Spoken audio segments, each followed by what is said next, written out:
Hi guys, I'll now be describing to you aspects related to the GI tract. I'll begin the discussion by describing an unconventional topic, that is bleeding from the gut. You are familiar about the fact that upper GI bleeding versus lower GI bleeding, the anatomical landmark that we use is called as ligament or trites. While I jotted down, I want to highlight the fact that because nowadays the questions that come out of the integrated variety, so they can definitely mix up the information of anatomy with that of the clinical sciences. Therefore, you have to remember the fact that if the bleed will be occurring proximal to the duodenojejunal flexure, that's where the ligament or trites is present, then we're going to call it a upper GI bleed, distal to that is the lower GI. When a patient comes to your hospital puking blood, it's going to be a scary situation. You will have to put a wide bore cannula, manage the shock component of the person. I'm going to put up a question to you guys here because I know the fact that the leading cause of hematemesis is peptic ulcer disease that you're aware of. Can you think of the least common cause for upper GI bleeding? As I'll describe to you the data, you will notice that I'll be describing the lesions in decreasing order of importance. The most common one is peptic ulcer disease. The question in your mind should be, what is the least common cause? If you read the topic from any of the textbooks or maybe you've attended some classes. Please remember the fact that when it comes to peptic ulcer disease, it's literally gonna be a fountain, a gush of blood in the gut. It could either be a bleeding duodenal ulcer, it could be a gastric ulcer. Though gastric ulcer versus duodenal ulcer are discussed subsequently in this app, I want you to understand that perforation is something that you commonly see with the duodenal ulcer if it is anteriorly located. But if the duodenal ulcer is posteriorly located, then it can erode into the gastroduodenal artery and there can be a torrential hemorrhage which can even cause the person to reach your hospital with unrecordable blood pressure. Whenever you read about a bleed anywhere in the body, then you should always know the source.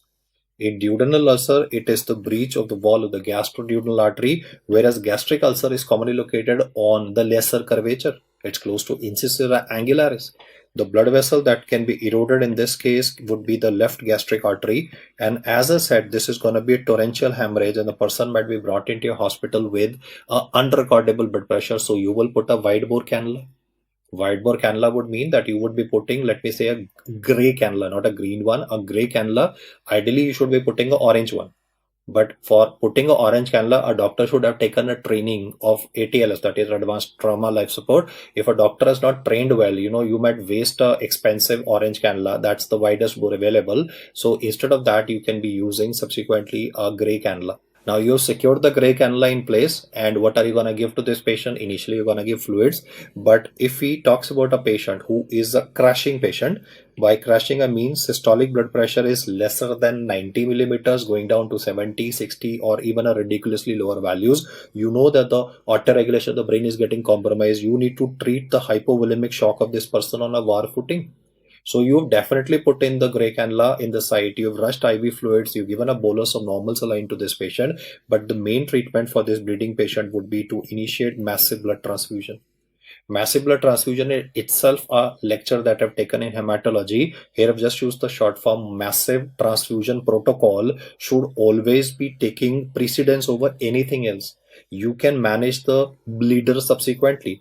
At the moment, my focus will be to ensure hemodynamic stability of this person. So push in a bolus of fluid, give massive transfusion protocol, give packed RBCs, give this guy subsequently again repeat packed RBCs and try to bring the blood pressure back to normal. I could have said whole blood also, but most of the time in hospitals, in massive transfusion protocol, it is blood components that are used. Once hemodynamic stability is achieved, then you will go in for an upper GI endoscopy of this person and you would be able to visualize the ulcer bleeding. You can inject adrenaline at the base of the ulcer that will cause vasoconstriction action, and then we can do a cauterization of the base of the ulcer. So most of the time when it comes to a bleeding peptic ulcer disease, subsequently after hemodynamic stability, you need to control the bleed. When this facility was not available, it had to be surgically done. So the person was taken to the OT, a laparotomy used to be done, and we used to locate the bleeder and ligate it. The number one cause of puking of blood by any patient is peptic ulcer disease, after which you should remember it as drug-induced gastritis. I'm talking about erosive gastritis now. H. pylori causes non-erosive gastritis, but drug-induced gastritis would mainly be thanks to the security system. The prostaglandins are gonna play a stomach protective role if you're prescribing COX-1 inhibitors to a person on a long-term basis, or a person is abusing painkillers. Like a obese lady, she's having osteoarthritis of the knees, so you had advised a total knee replacement. Now, Indian patients are Indian patients. She thought the doctor is trying to earn money or commission or something like that, so she did not get surgery done. If you do not get surgery done when you require a TKR, the joint space is reduced, well, she won't be able to even go to the washroom. So, for her to be in a position to go about her daily activities, she'll start popping in painkillers. And subsequently, the drug-induced gastritis, the erosive gastritis component, can cause her to even develop vomiting of blood. Only then should you answer portal hypertension. So don't straight away answer portal hypertension as a leading cause. Yes, please remember the fact that if a multiple choice question begins by saying that a person landed up in a hospital right now, the person is having 2 episodes, 3 episodes of vomiting, is going to make it very dramatic and says that on per abdominal examination there is a splenomegaly. That is when you will think in terms of portal hypertension. You don't have a splenomegaly in peptic ulcer disease. Portal hypertension is defined as pressure in the portal vein more than 5 millimeters of mercury. It can go up to 10. Once it goes up to 12, the varices are going to pop off. They're going to rupture.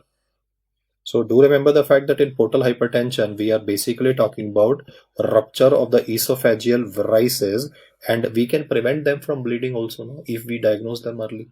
But lots of time in India, you would be having an alcoholic patient who's never visited a hospital. All he does is drink, develops alcoholic cirrhosis, goes into portal hypertension, and then bleeds. So esophageal varices are one of the leading causes for development of vomiting of blood in a person, but that will be answered only if in the question you are having this information of splenomegaly concomitantly given. I want to highlight the fact that if they ask you what is the leading cause of portal hypertension, then you know that this is alcoholic cirrhosis. But this is going to be damn easy, and obviously the examiner would not like to ask you routine data. So I put up a scenario here. I have a person who is having liver damage but is negative for viral markers, because you're aware of the fact that if it is alcohol not responsible, then the hepatotrophic viruses could contribute to development or damage to the liver. So I'm giving you a situation where I have a non-alcoholic patient. He's not even touched alcohol ever in his life. He's having negative viral marker status, like never had any of the hepatotrophic viruses infection. There is no metabolic cause in the patient also, like for example Wilson disease, hemochromatosis. They are the metabolic causes of the damage to the liver. So I'm ruling out the traditional causes, but still there is cirrhosis in the liver or there is damage in the liver. Well, please remember the fact that if they ask you what is the number one cause of portal hypertension, agreed, alcoholic cirrhosis. But he gave a situation in the exam where he described a person having liver cirrhosis. He said the person is non-alcoholic. He is negative for viral markers. The guy is turning out to be negative for metabolic causes, like you did a ceruloplasmin value, did a 20 for a urinary copper, negative. Serum ferritin values are normal. So metabolic causes have also been ruled out. Well, then the reason why he is having cirrhosis and then subsequently a portal hypertension would be answered as cryptogenic cirrhosis. Cryptogenic, as the name suggests, would mean that it is difficult to identify the cause. When I was a student at your age, the term that was used to describe cryptogenic cirrhosis, which is the term now, was NCPF, that is non-cirrhotic portal fibrosis. But because these old questions are still available on various online domains, so I thought I should mention this before you. In point number 3, I want to highlight portal hypertension, pressure more than 5 millimeter. Once the pressure goes more than 12, the esophageal varices will pop off. But the point is, if it's not an alcoholic patient, it's negative for viral markers, there's no metabolic cause, then you need to remember as cryptogenic cirrhosis. In the same breath, I would also like to mention the fact that if portal hypertension is asked to you from pediatrics domain, and he says, why would a child have portal hypertension? Why would a child be puking blood and having a splenomegaly? Then from pediatric perspective, the answer would be extrahepatic portal vein obstruction. EHPVO is the usual short form that is used. So I've just done 3 miscellaneous questions here. Alcoholic cirrhosis is obviously number 1. You'll never mess up on that. But in a guy with negative viral markers and the remaining scenario, it's cryptogenic cirrhosis. The pediatric version is EHPVO. And you need to understand what is now going to happen to this person, in a sense that what intervention would be done to control this bleed. Can you tell me the source of bleeding in esophageal varices, guys? The source of blood. I mean, I know it's esophageal veins. Can I have the technical name? The technical name for this would be coronary veins. Again, looks very surprising, no? Because coronary is something that we associate with the heart, but those lower esophageal veins are sometimes referred in anatomy also as coronary veins. And I just want to highlight once again, whenever you are reading about bleed from anywhere, the source of bleeding is something that you have to remember. Let's now talk about what are we going to do in this particular patient who's having bleeding esophageal varices. I'm going to decrease the portal vein pressure using octreotide. Had I diagnosed this case earlier in non-bleeding varices, to prevent them from becoming bleeding, we shall be using a non-selective beta blocker, that is propranolol. Yes, the same drug which has been taught to you for prophylaxis of migraine. The same drug that I've discussed as the drug of choice for hypertrophic obstructive cardiomyopathy. Propranolol has been told to you for best for prophylaxis of migraine, best drug when it comes to management of hypertrophic cardiomyopathy. The same molecule is today coming in for management of non-bleeding varices. However, like all Indian patients, he's not gonna come early. Most Indian patients come when it's gonna be really, really late. In a case of bleeding esophageal varices, to reduce the pressure in the portal veins and the portosystemic collateral circulation, what I need to definitely ensure is that first the pressure in the portal vein should go down. So I'm going to start the person on an infusion of octreotide. Apart from this, in some MCQs, he may not have octreotide in the options, then answer would be terlipressin. As I've highlighted, all the data that I'm going to give you is in decreasing order of importance. So first it is octreotide, then it's going to be terlipressin. If he says, what is the treatment of choice for bleeding esophageal varices, your answer would be that you would go in for an endoscopy and then go ahead with sclerotherapy. We're going to inject a sclerosing agent in the veins, which is going to prevent them from even a rebleeding scenario. Therefore, there are 3 causes that I've discussed at the moment before you, and the 4th one now comes up, which is going to be Mallory-Weirs syndrome. You have read about Mallory-Weirs syndrome multiple times in surgery as well. So let me just see whether you can recall the majority of facts. The question is, where is the site of tear? Where is actually the tear present? Because every time when you are reading regarding the manifestations occurring in a patient, you need to know the site of the tear and you also need to know the source of bleeding. Mallory-Weirs syndrome is commonly seen. The clinical history that would be given would be a person who's a hardcore alcoholic. He goes out for drinking with his friends, like they go to a bar and these guys are ordering drinks in large amounts, binge drinking. Or it could be a pregnant lady. She's in the first trimester and she's suffering from hyperemesis gravidarum. Whenever you're going to read these 2 statements, that is binge drinking / hyperemesis gravidarum, then in those circumstances, when you read any of the 2 scenarios and the person is having extensive amount of vomiting, there's a definite possibility that the person will start retching. Now, because there is retching would mean that there is a sound of like the person is trying to vomit. Nothing is going to come out because he's already vomited multiple times. But now what's going to happen is that the forceful vomiting can contribute to a tear. So they have asked, what is the site of this tear? Remember, it's only a partial thickness tear, no? It's not a through and through rupture. If we are talking about a through and through rupture, that becomes Boyer-Haave syndrome. We talk about Mallory-Weirs. The site of tear in this particular case would be answered by you as the lower esophageal sphincter. If he says, where does the tear start from? Now listen to the technical information. If he says, where does the tear start from? Then the tear will not start from the sphincter, because vomiting is reverse peristalsis. So the bleed is going to start, or the tear is going to start actually from the stomach. It's going to go in a retrograde fashion. That is, it's going to extend from cardia to the lower esophageal sphincter. Now listen to my next words even more carefully. When you're going to send in a scope, when the camera goes inside, the camera will first go in the esophagus and then in the stomach. So for you, when you send in the scope, the tear will appear at the sphincter, but actually the sphincter is subsequently involved. The tear starts from the cardia. So there are two separate aspects. Where is the tear visualized? When you go in for endoscopy, yes, the lower esophageal sphincter, but actually it started from the cardia in a reverse direction. The reverse peristalsis contributed to it. So whenever you read a question of this particular scenario, alcoholic followed by binge drinking, I have explained in cardiology, right? Alcoholic binge drinking, you need to think in terms of possibility of atrial fibrillation and holiday heart syndrome. But today I'm saying that this guy or this lady who's having hyperemesis gravidarum, they just vomited, and in fact with vomitus came blood. The moment the person saw blood, this person might freak out and they might even be loss of consciousness. They might be vasovagal syncope in the person. I'll highlight the statement once again. Whenever you read a question in which it is given retching in a patient, it could be any of the two scenarios, retching in a person, and then talks about vomiting of blood, this can freak out anybody, irrespective of the age group. Howsoever, you consider yourself to be tough, if there's going to be blood in the vomitus, it's going to make everybody feel very nervous. So there was a loss of consciousness in this person. Vasovagal syncope will definitely be or can be present. It may or may not be, so I'm just writing plus minus. When this person reached my hospital, I did a quick examination of the vitals. The heart rate was dramatically increased to, let me say, 110 per minute.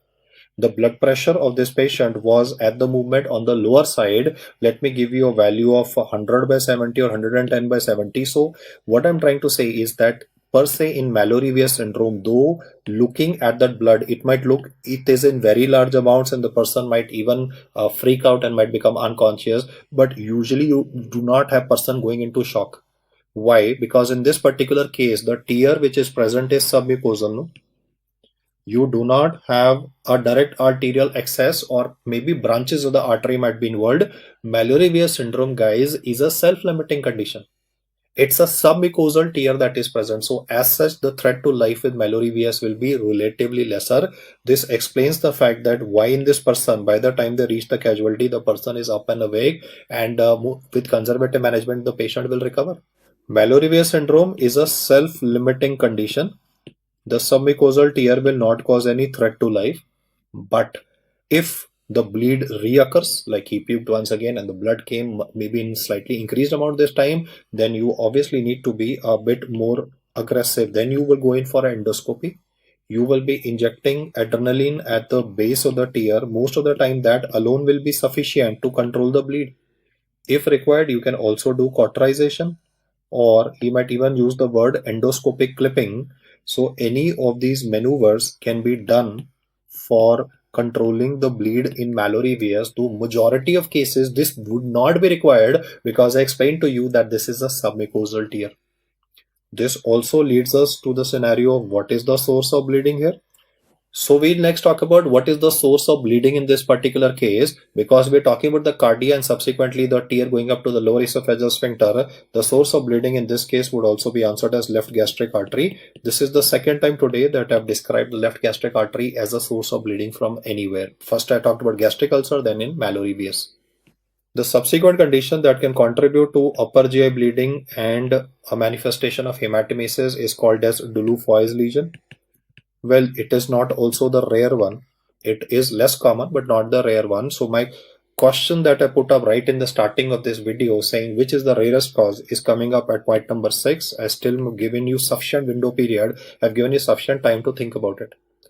Dulufoy's lesion is a aberrant submucosal artery. Most of the time, you see, blood vessels are supposed to be present obviously in the gut, but they're towards the serosal side. If they're towards the submucosal side or the mucosal side, then what basically happens is that the churning action of the stomach can cause damage to these blood vessels itself. So aberrant submucosal artery is what we call as Dulufoy's lesion. It can cause a pinpoint bleed, which might be difficult to pick up initially. If he says what is the rare cause, your answer will be a vascular malformation. In fact, I gave you a hint by showing an image right in the starting. When I was asking you what is the least common cause, you can see this appearance, no? The hint I gave you in the starting of this lecture was this particular image. This that I've shown before you is called as watermelon stomach, and this would be seen with a condition called as GAVE, that is gastric antral vascular ectasia. I showed this image actually 2 times to you. The superior image, in this case, you can make out some protuberances of these veins. So this that I've shown before you is an endoscopic image of non-bleeding esophageal varices. The inferior image is anyway a watermelon stomach. Your answer would be given as what I've just jotted down before you. Let's just practice the full form. Whenever I write down short forms, I would personally advise you to just note it down on a slip-on pad, the full forms, because you never know when it might slip out of your mind. So if you write it once, then it becomes or tends to become a long-term memory. Gastric antral vascular ectasia is a vascular malformation that initially might be missed out because the lesions may not be so prominent as I've highlighted. Most of the time, the MCQ that will come on this topic will say the phrase watermelon stomach is found in. The answer would be given as gastric antral vascular ectasia. These are the usual causes that you encounter for upper GI bleeding, and that's actually a table in Harrison that I've tried to highlight. If he begins a MCQ of upper GI bleeding by talking about unrecordable BP, then first always talk about hemodynamic stability. Once you ensure that hemodynamic stability, then you are on the course to go in for fault finding of what could actually be present, and you must always look for a spleen. If it's present, it always tells you that it's gonna be portal hypertension. So at least two carry home messages here are leading cause of upper GI bleeding POD, rare cause is gastric antral vascular ectasia. But if he mentions a spleen present in a person, if he says alcoholic, piece of cake, never a problem. But he usually will talk about a non-alcoholic patient, where I've given you the scenario of cryptogenic cirrhosis as well, and that definitely has to be kept in your mind. The next topic that I'll explain to you is hematochezia, which basically means fresh blood in the stool. The most common cause of this in MCQs should be answered as diverticulitis. Please remember the fact that overall in clinical practice, however, the number one cause is not diverticulitis, it is piles. Because piles is very simple an answer. The examiner knows that you will be able to get the question right, and he obviously does not want to make you feel so comfortable. That is why piles or hemorrhoids is not given in the options, and the answer would be given as diverticulitis. You are aware from surgery that hemorrhoids will be of the two varieties, that is external and internal hemorrhoids. We are discussing here about internal hemorrhoids, which are going to be responsible for painless blood or painless bleeding that will occur post defecation. You see, when it comes to external hemorrhoids, they are horribly painful. But when it comes to internal hemorrhoids, this is going to be a painless bleed. The bleed will, however, be occurring post defecation. So the term that will usually be given in the textbook will be flash in the pan. What I imply by the word flash in the pan is that the person has defecated already, and then there's suddenly a spurt of blood. And when this person gets up after using the toilet seat, that's when he sees all that blood, and it looks very, very scary initially to the person. Lots of these patients might even turn anemic because of this continuous loss of blood before they actually seek medical advice. Do remember the fact, painless bleeding post defecation. Why I highlighted that is, if he's gonna talk about an anal fissure is again gonna be horribly painful, and there would be streaking of blood on the stool. But in this case, there's gonna be a post defecation scenario of a painless bleed, which can be written in multiple choice questions as flash in the pan. If he gives this classical term anyway, you are familiar with it. Otherwise, incidence wise, I've already highlighted before you that internal hemorrhoids are relatively the number one cause responsible for this. If he says what is the best way for diagnosis of this condition, your answer would be given as proctoscopy. And now, when you put in a proctoscope, you will be able to see the veins prolapsing into the lumen of the proctoscope at 3 o'clock position, 7 o'clock position, and 11 o'clock position. If this is the area where the veins are prolapsing, then the technical term that we use for this is called as primary piles. Remember the fact that there are two separate things. One is primary and secondary piles. Second is going to be grading of piles that I'll explain to you. You see, if the piles are present at any of the following areas that are marked in green, that is in between the areas of 3 o'clock, 7 o'clock and 11 o'clock, then I'm going to use the word secondary piles. So primary and secondary is mainly related to the location component. However, he can also mention regarding the grading part. I have seen a lot of people messing up with the grading part. So though this is discussed in surgery, let's do a quick evaluation here for the grading of piles. When it comes to grade 4, this person will say, doctor, it's very embarrassing. And he says why it's embarrassing is because he says, doctor, after I've defecated, obviously there's bleeding, but apart from this, he can feel something coming out of the anus, which is actually the veins which are prolapsing out of the anus of this person. He will then say that I try to push them back with my finger, that is digital repositioning. And he says that in spite of him pushing the veins back with his finger, the digital reposition fails. On the other hand, if a person tells you the same information that he goes to the washroom, there's gonna be blood at the end of defecation, then the veins come out. He tries to go in for digital reposition. Alphabet R here stands for reposition, but digital reposition is successful, then I'm gonna call it a grade 3 piles. However, when you talk about grade 2 piles in a person, he will tell you that veins prolapse out, but there's gonna be a spontaneous reduction. You see, this time he does not have to use his finger to push back the veins.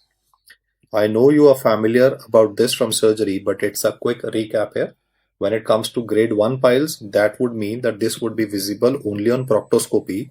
Why I have spoken about it is mainly to remind you the fact that there was a question which said secondary piles or second degree. So secondary piles would mean the location. And when you talk about second degree, that would obviously mean the severity component. And obviously the treatment of this will be studied by you from surgery. I'll give a bit from surgery, like grade 3 and grade 4 piles, you will be going for surgery, that is a hemorrhoidectomy.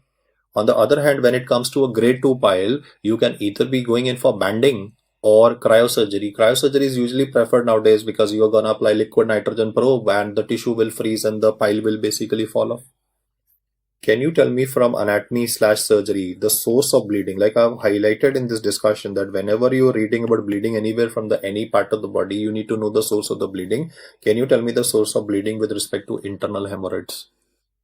Well, you guessed it right. From surgery domain as well as anatomy, you know that the vein that's going to bleed in this case is going to be the superior rectal vein. That's again a question that they have asked in the exam. But because all this is very easy, so most of the time examiners are assuming that you are aware of this, and that is the reason why they love to ask about diverticulitis. Now, diverticulitis is again something that is less commonly seen in India because we Indians, even if we are non-vegetarians, we mainly eat white meat and in between we eat vegetables also. I'm talking about next a hardcore non-vegetarian, and this guy is eating beef on a daily basis. You can think of an American patient, you can think of a European patient. I mean, people who consume large amount of beef or meat on regular basis without intake of any vegetables, they would be suffering from constipation on long-term basis, and this constipation can then trigger development of first diverticulosis. Please appreciate the fact for anybody to develop a culitis, first he should be having a pre-existing diverticulosis. And why do you get a diverticulosis is mainly because of the constipation component in a hardcore non-vegetarian. I'm not talking about a recent onset constipation. You see, let me say a guy is 65 years of age and he started getting constipation for previous 6 months, that is worsening. It could be carcinoma rectum also. On the other hand, in this case, the constipation has been present for, let me say, 20 years, 30 years. I mean, a long duration constipation. He has tried alternative medicine. He's like an Indian patient. He has tried homeopathic, Ayurvedic. He knows all the brands. Allopathic, Ayurvedic, homeopathic, everything that he has tried, but the constipation is still very much present. And now this guy ended up with diverticulosis. And then from culosis, he can progress to colitis. How? Please remember that diverticulosis and colitis is commonly seen in the sigmoid colon, the narrowest part of the colon. You are aware that the most dilatable part of the colon is the cecum. Similarly, the narrowest part of the colon is the sigmoid colon. So sigmoid colon takes the maximum impact in constipation. I repeat that again.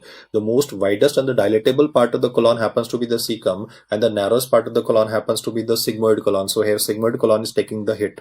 Once you are having this formation of diverticulosis, now in yellow I've shown these fecolates which are physically obstructing the mouth of the diverticula.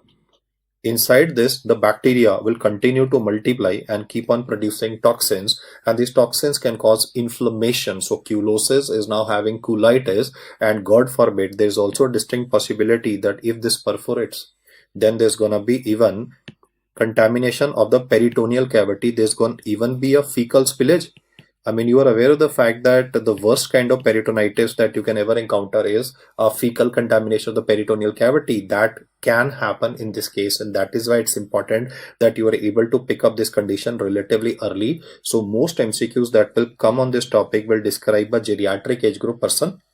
He will initially talk about the fact that this guy is having constipation, obstructive symptoms in the form of constipation will make you think in terms of carcinoma rectum. But as I have sensitized you, if it is going to be a recent onset manifestations of constipation, this guy was having regular bowel habits all his life. It's just that recently he started having constipation. Yes, that is when you will think in terms of the fact that there could be a malignancy. But this guy has been suffering from this for a long duration. So I'm saying the word chronic constipation and then non-vegetarian person.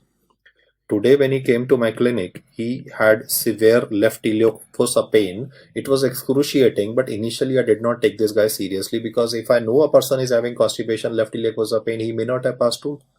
But what this patient said next immediately sent the alarm bells ringing in my brain. He said, Doc, there have been 2 episodes of fresh blood in the stool, and that is making me think what's going on. I mean, this guy is having constipation, understandable, but he's never had fresh blood in the stool. So whenever you read this kind of a profile of a geriatric age group patient presenting with excruciating left iliac fossa pain and hematochezia, it is diverticulitis which is to be thought. He will ask you what is the next best investigation. For abdominal emergencies like diverticulitis, you can do a CT abdomen and can make a diagnosis. Here I have seen a common mistake being done by a lot of guys. The common mistake done is they tend to answer barium enema. Now please remember the topic that we are studying at the moment is diverticulitis, that's the medical emergency. But diverticulosis per se is the one that is picked up with barium enema. So you need to get it in the right perspective. If I simply asked you how do you identify culosis or diverticulosis, barium enema, colitis, that's going to be answered as CT abdomen. You see, because this is a very classical figure, you can see the outpouchings which are present in this case. You can definitely make up the appearance of these saculations in the sigmoid colon of the person. So this physical appearance that I've highlighted before you is one that is technically represented as sawtooth pattern. Most of the time, barium enema is an answer because most guys have read diverticulosis even in radiology. The sawtooth pattern on barium enema, as I've shown here on an enlarged view to you, is going to be a very classical finding for culosis, but culitis is a medical emergency for which a CT abdomen should be done. And God forbid, if you fail to diagnose it, then a fecal contamination of the peritoneal cavity will occur. That would be the worst kind of peritonitis that you can expect in any patient.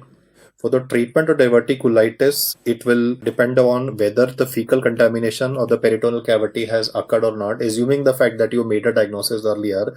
If it's a localized disease, a localized abscess, person will be made nil per orally, IV antibiotics will be given, person will be put on IV fluids, then gradually introduced on liquid diet, semi-solid diet, then subsequently he will resume normal diet with dietary rehabilitation. For treatment of culosis, you can again read it up from surgery because the topic is having a surgical domain as well. But I again want to highlight the fact that whenever in the exam you read the following information, if you read it is written sawtooth pattern on ECG versus sawtooth pattern on EEG versus sawtooth pattern on a CT abdomen, you know the fact that the answers will definitely be different. Sawtooth pattern on ECG is always atrial flutter. That I know most guys can answer spot on. If he says sawtooth pattern on EEG, then your answer would be REM phase of sleep. Whereas for CT abdomen, we have just discussed it right now. It's going to be answered as diverticulitis. Do take care of this silly mistake that can occur with people, colitis versus culosis. That error of judgment should definitely not occur in the question. Now, assuming the fact that there is no diverticulitis in the patient, then the next cause that should be thought of is inflammatory bowel disease.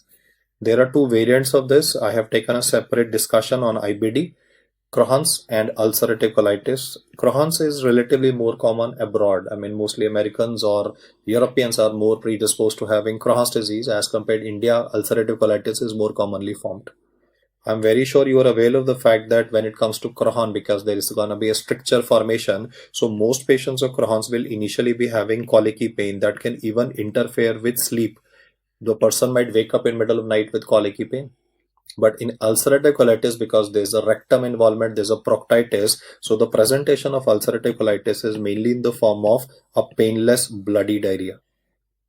Patients of ulcerative colitis might have to go to the washroom as much as 10 to 15 times per day. That's almost like one per every hour.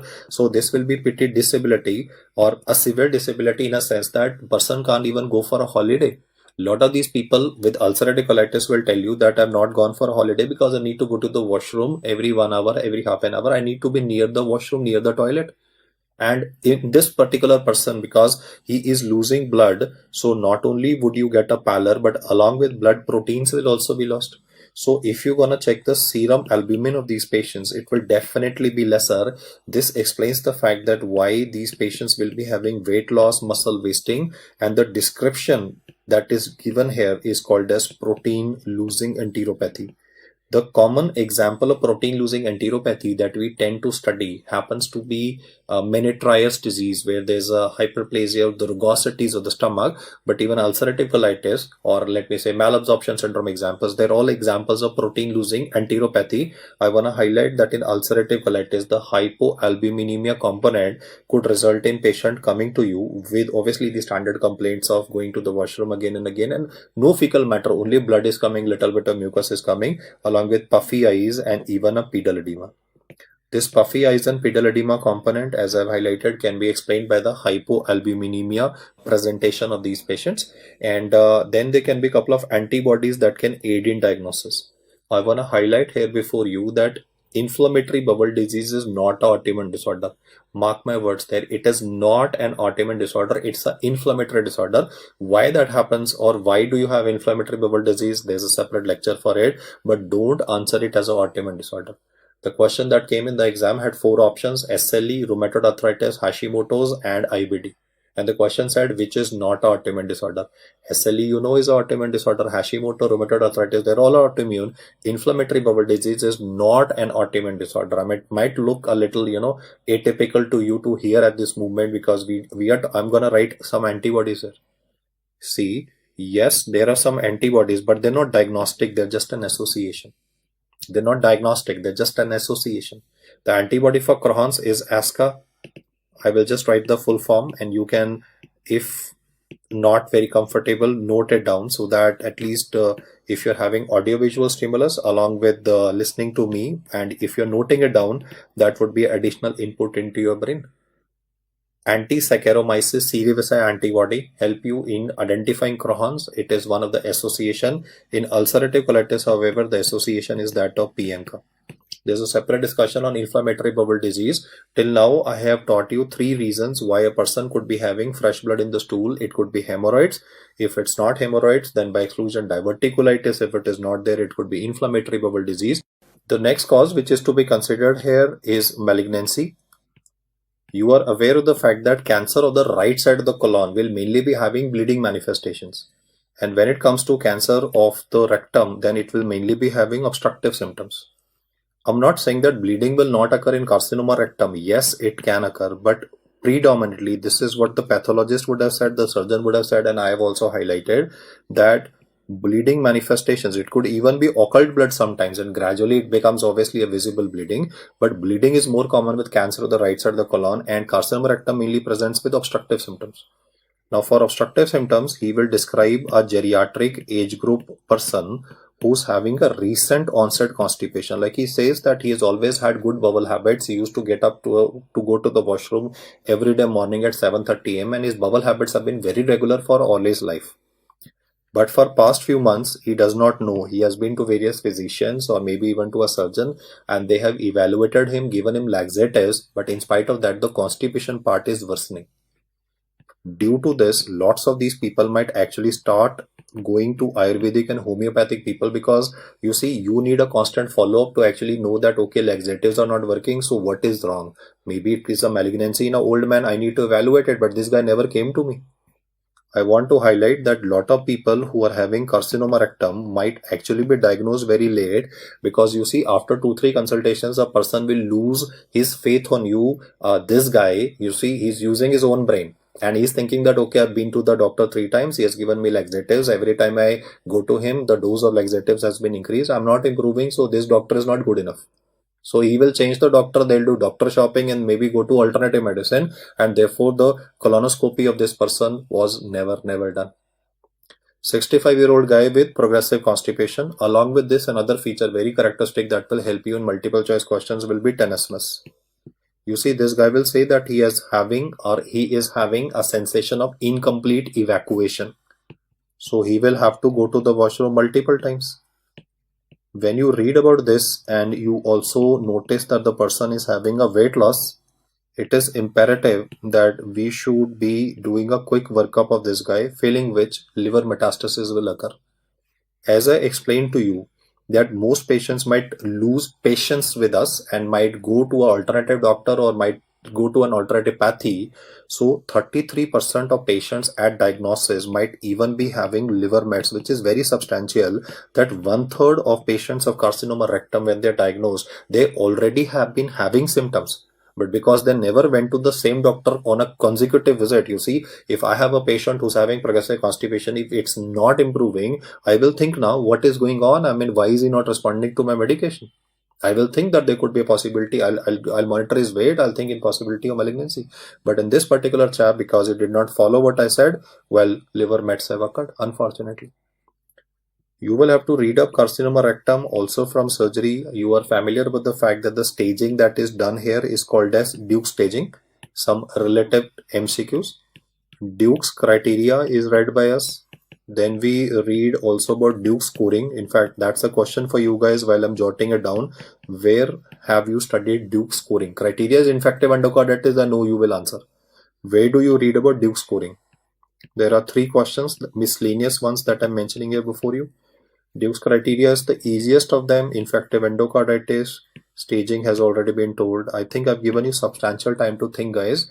Duke scoring is what is taught in chronic stable angina, where we decide based on the treadmill test report whether you should go for CABG, should you go in for PCI with stenting, should you go in for intervention conservative in the form of medication. So decision making in chronic stable angina is done on basis of Duke scoring.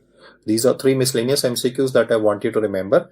Once we have worked up this person of carcinoma rectum on the basis of biopsy findings, then the scans of this person will be done to evaluate the distal spread or distant spread of this cancer, and depending on that, the treatment might be initiated. The treatment part has to be very thorough from Bailey and Love. You would have read about 5-fluorouracil being injected directly into the hepatic artery for management of those patients who are having metastasis to the liver. This is itself a question. 5-fluorouracil intraarterial into hepatic artery is used for. That is basically to treat those mets with respect to colorectal cancer. However, now I'm going to give you another scenario. Instead of just telling you the cause right away, I'll create a question before you so that you can understand point number 5 of my discussion. I'm having this 50-year-old guy. His complaints is that he has been having blood in the stool off and on for past few months. So he decided to visit a physician, and the physician did the same thought process what we are talking about: piles, diverticulitis, then inflammatory bowel disease malignancy. Workup of this person was done to the level that even colonoscopy was performed, because piles was not found.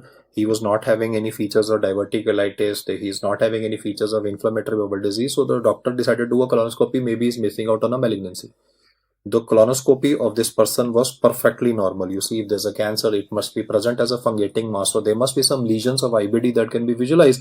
But here the colonoscopy was turning out to be normal. This is, let me say, in year 2020, just before the lockdown occurred, or let me say 2020 January. That is when this guy's colonoscopy was normal. In this guy, the symptoms have still been persisting. He is still having symptoms. Sometimes the blood comes, sometimes it does not come. So in 2021 January, this guy was really frustrated. He went to a different hospital. Like, let me say, first time he came to AIMS Hospital, New Delhi, he got his colonoscopy done, and he was not satisfied. As people say in India, government hospitals are not good. So decided to go to Apollo Hospital, Delhi.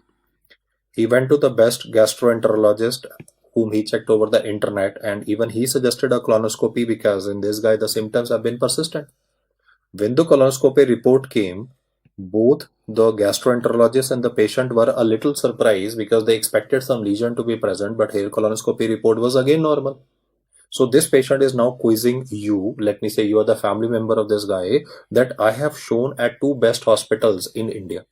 I have shown to the best gastroenterologists, and colonoscopy report is every time coming out to be normal. He's not losing weight. He's not losing weight. He's not having any cachexia. He says, otherwise, I'm healthy. I'm eating well. My appetite is fine. But my 2 reports of colonoscopy are normal over a span of 1 year. Please appreciate that if it was a cancer that was missed in 2020, by 2021, it would have adopted, or it would have become of a sufficient size that you can pick it up. So it's very, very unlikely that the standard causes that I've discussed with you are likely to be missed, because gross lesions would be present over a 1 year period. If you don't treat ulcerative colitis, there's going to be significant proctitis. If it's Crohn's disease missed, you would definitely be having a cobblestone appearance. You would be seeing skip lesions. You would see aphthous ulcers. So the previous causes have been ruled out, and still the guy is having blood in the stool. He's asking you what could be the reason. You would tell this guy that, well, I suspect there could be a vascular malformation of your colon which could be contributing to this. Like when I was describing vomiting of blood, and I explained to you the fact that there could be a vascular lesion by the name of GAVE, gastric antral vascular ectasia. Similarly, here I want you to understand the fact that if the colonoscopy reports are normal, it could be a vascular malformation. This patient of yours, however, the inquisitive one, will still ask you, sir, if there's a lesion present, why it could not be seen? Please appreciate the fact that when it comes to angiodysplasia of the colon per se, this lesion may not bleed every day. Most of the time, the bleeding in this case is a oozing of blood. The day you did a colonoscopy, that day the lesion was not bleeding. You see, if there was bleeding present on the day you did a colonoscopy, you would have seen. Otherwise, it's a ooze of blood, it's passed out. The person came the next day or the next day. That day the lesion was not bleeding. So you may not be able to pick up the bleeds that occur in this case, because they occur on intermittent basis. So it's not that you will continue doing colonoscopy just to see that maybe one day he will bleed. Here the question that can be asked subsequently will be, what is the investigational choice for this guy? Well, whenever there is a vascular malformation, the test that you will always do in the person will be angiography. He can write plain angiography or he can write the word CT angiography. But the bottom line is that you need to understand that if it's a vascular malformation, it may not bleed every day. It may bleed intermittently, so it's likely to be missed on initial scans. A CT angiography will, however, be able to identify this lesion. There are 2 points that I want you to remember. I have informed the data to you in decreasing order of importance, starting from piles diverticulitis onwards. This is obviously rare, but it is asked in the exam because he just wants to see that if a person is having persistent manifestations and colonoscopy, the scans are perfectly normal, then what could be the reason why he's bleeding? You need to always think in terms of a vascular malformation, which can be picked up by a plain, a routine, or a CT angiography. Now I will be explaining to you a topic by the name of melena, which is studied by you very extensively even in your 3rd year onwards. You see, melena is gonna be black tarry stool, but I want to emphasize that not every black stool is melena.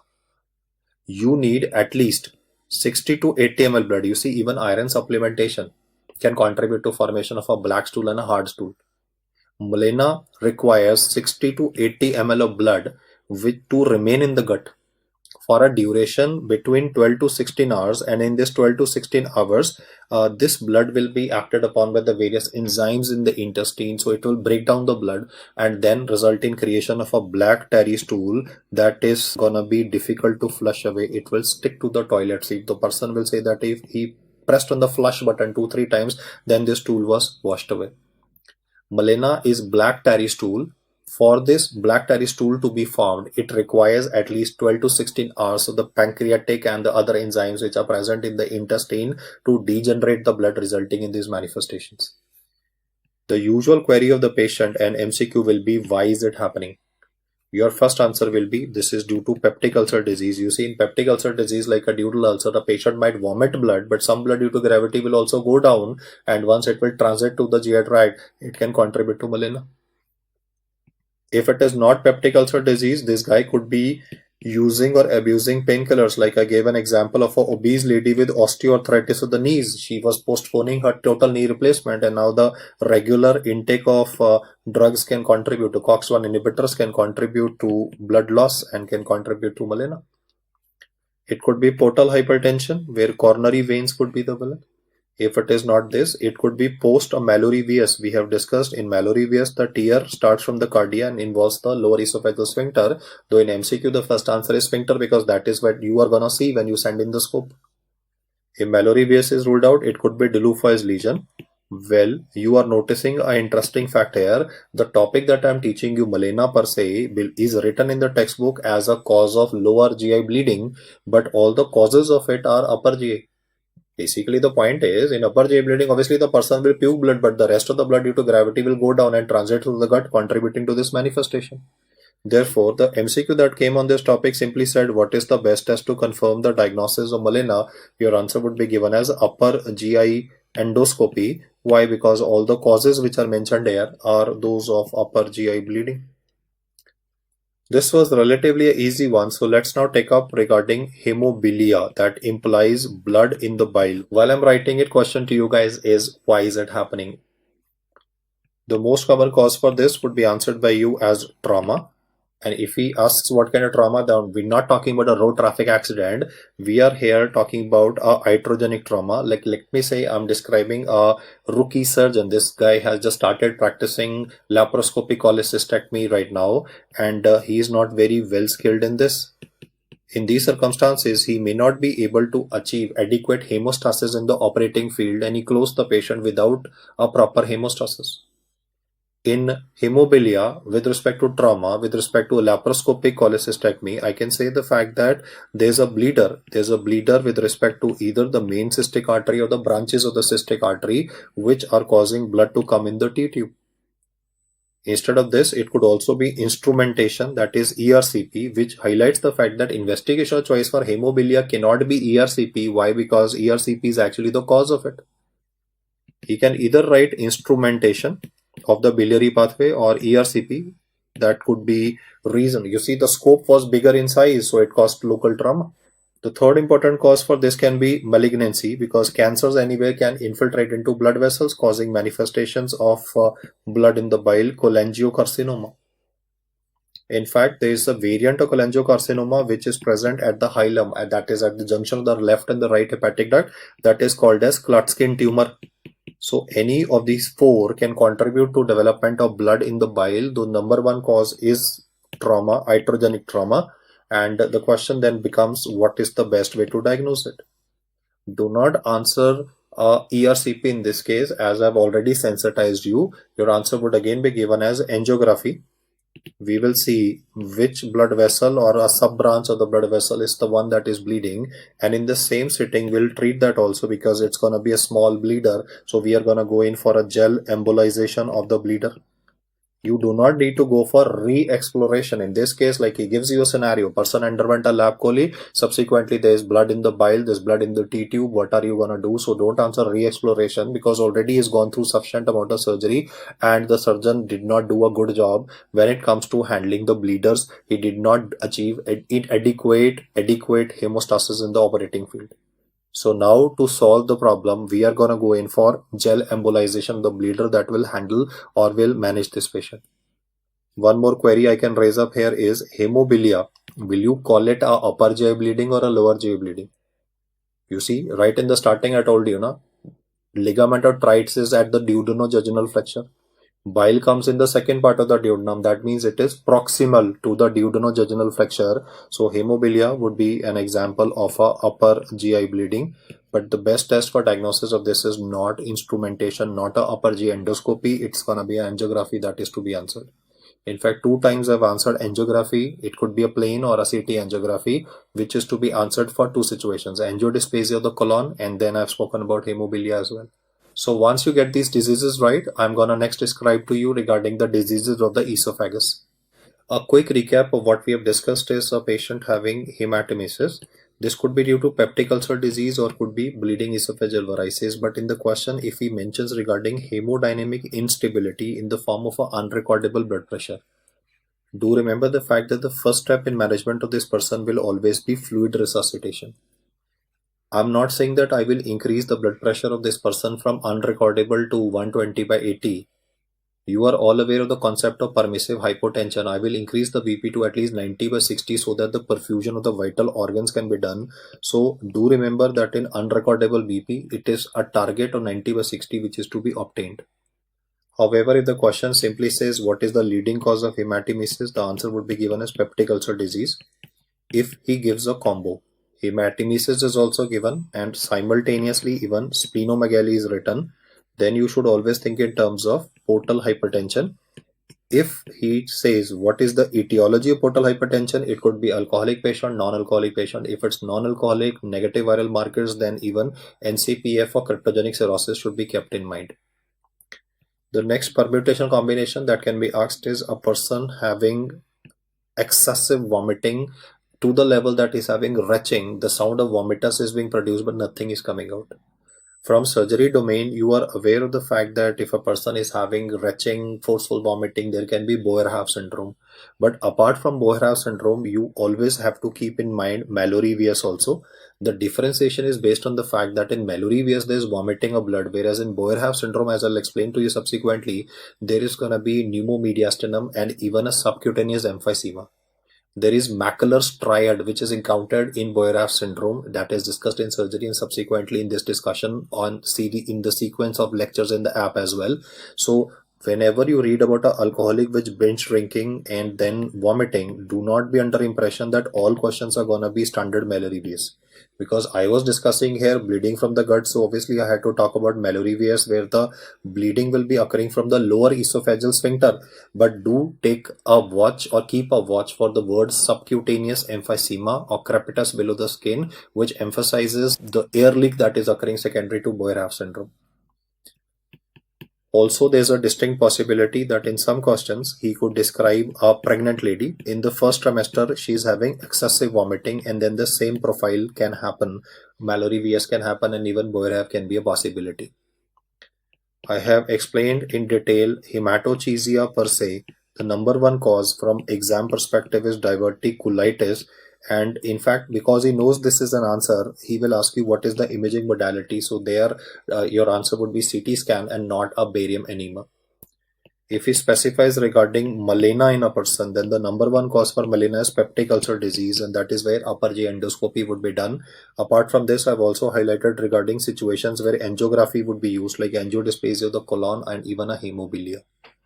I've highlighted these statements once again in a single box so that you are able to have a permanent imprint of this in your brain, so that every time you read the cues or hints that are given in the questions, you should be able to come to the answer spot on. There is also a possibility that in some questions he would try to introduce aspects from pediatrics. Now I'm trying to make the discussion as broad as possible, because if he's gonna be talking about fresh blood in the stool in a child, then in those circumstances we need to first answer as rectal polyp.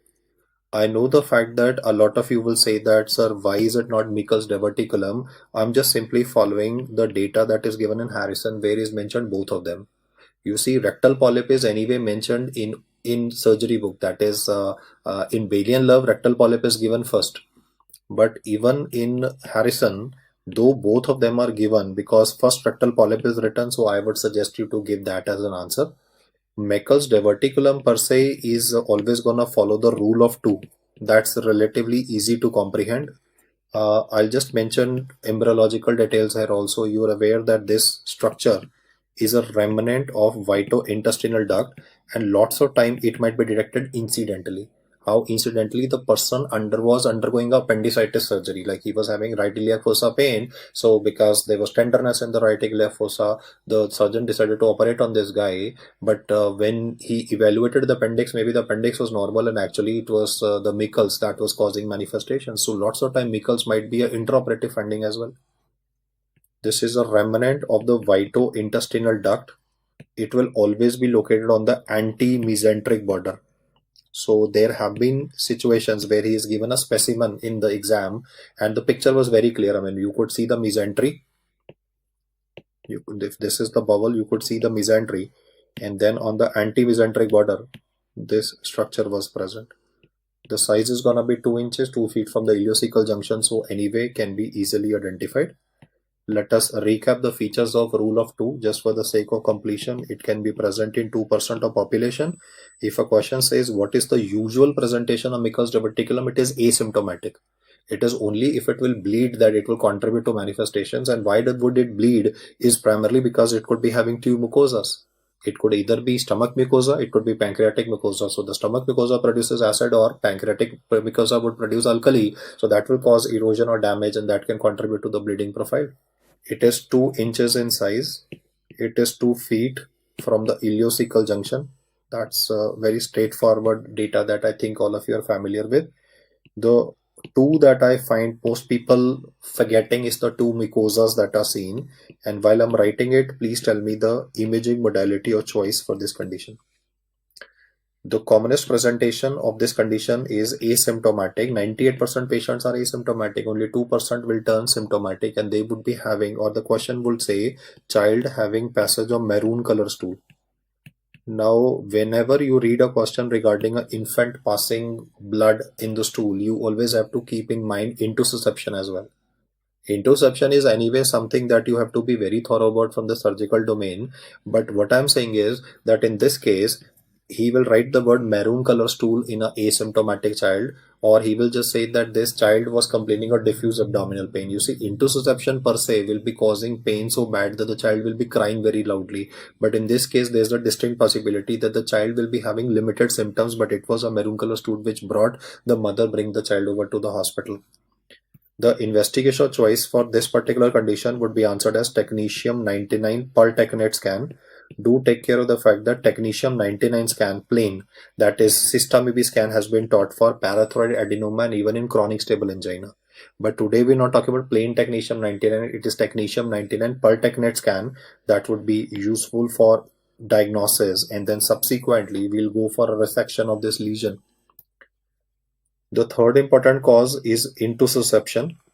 Why does intussusception occur in infants is due to the enlargement of the Peyer's patches, because you're giving cereals to children that would cause antigenic stimulus, so the Peyer's patches will become bigger, and those Peyer's patches can cause one part of the intestine to herniate into another. So intussusception is anyway to be kept in mind, and one of the highlights of this would be the term excessive cry in a child with a red currant jelly stool.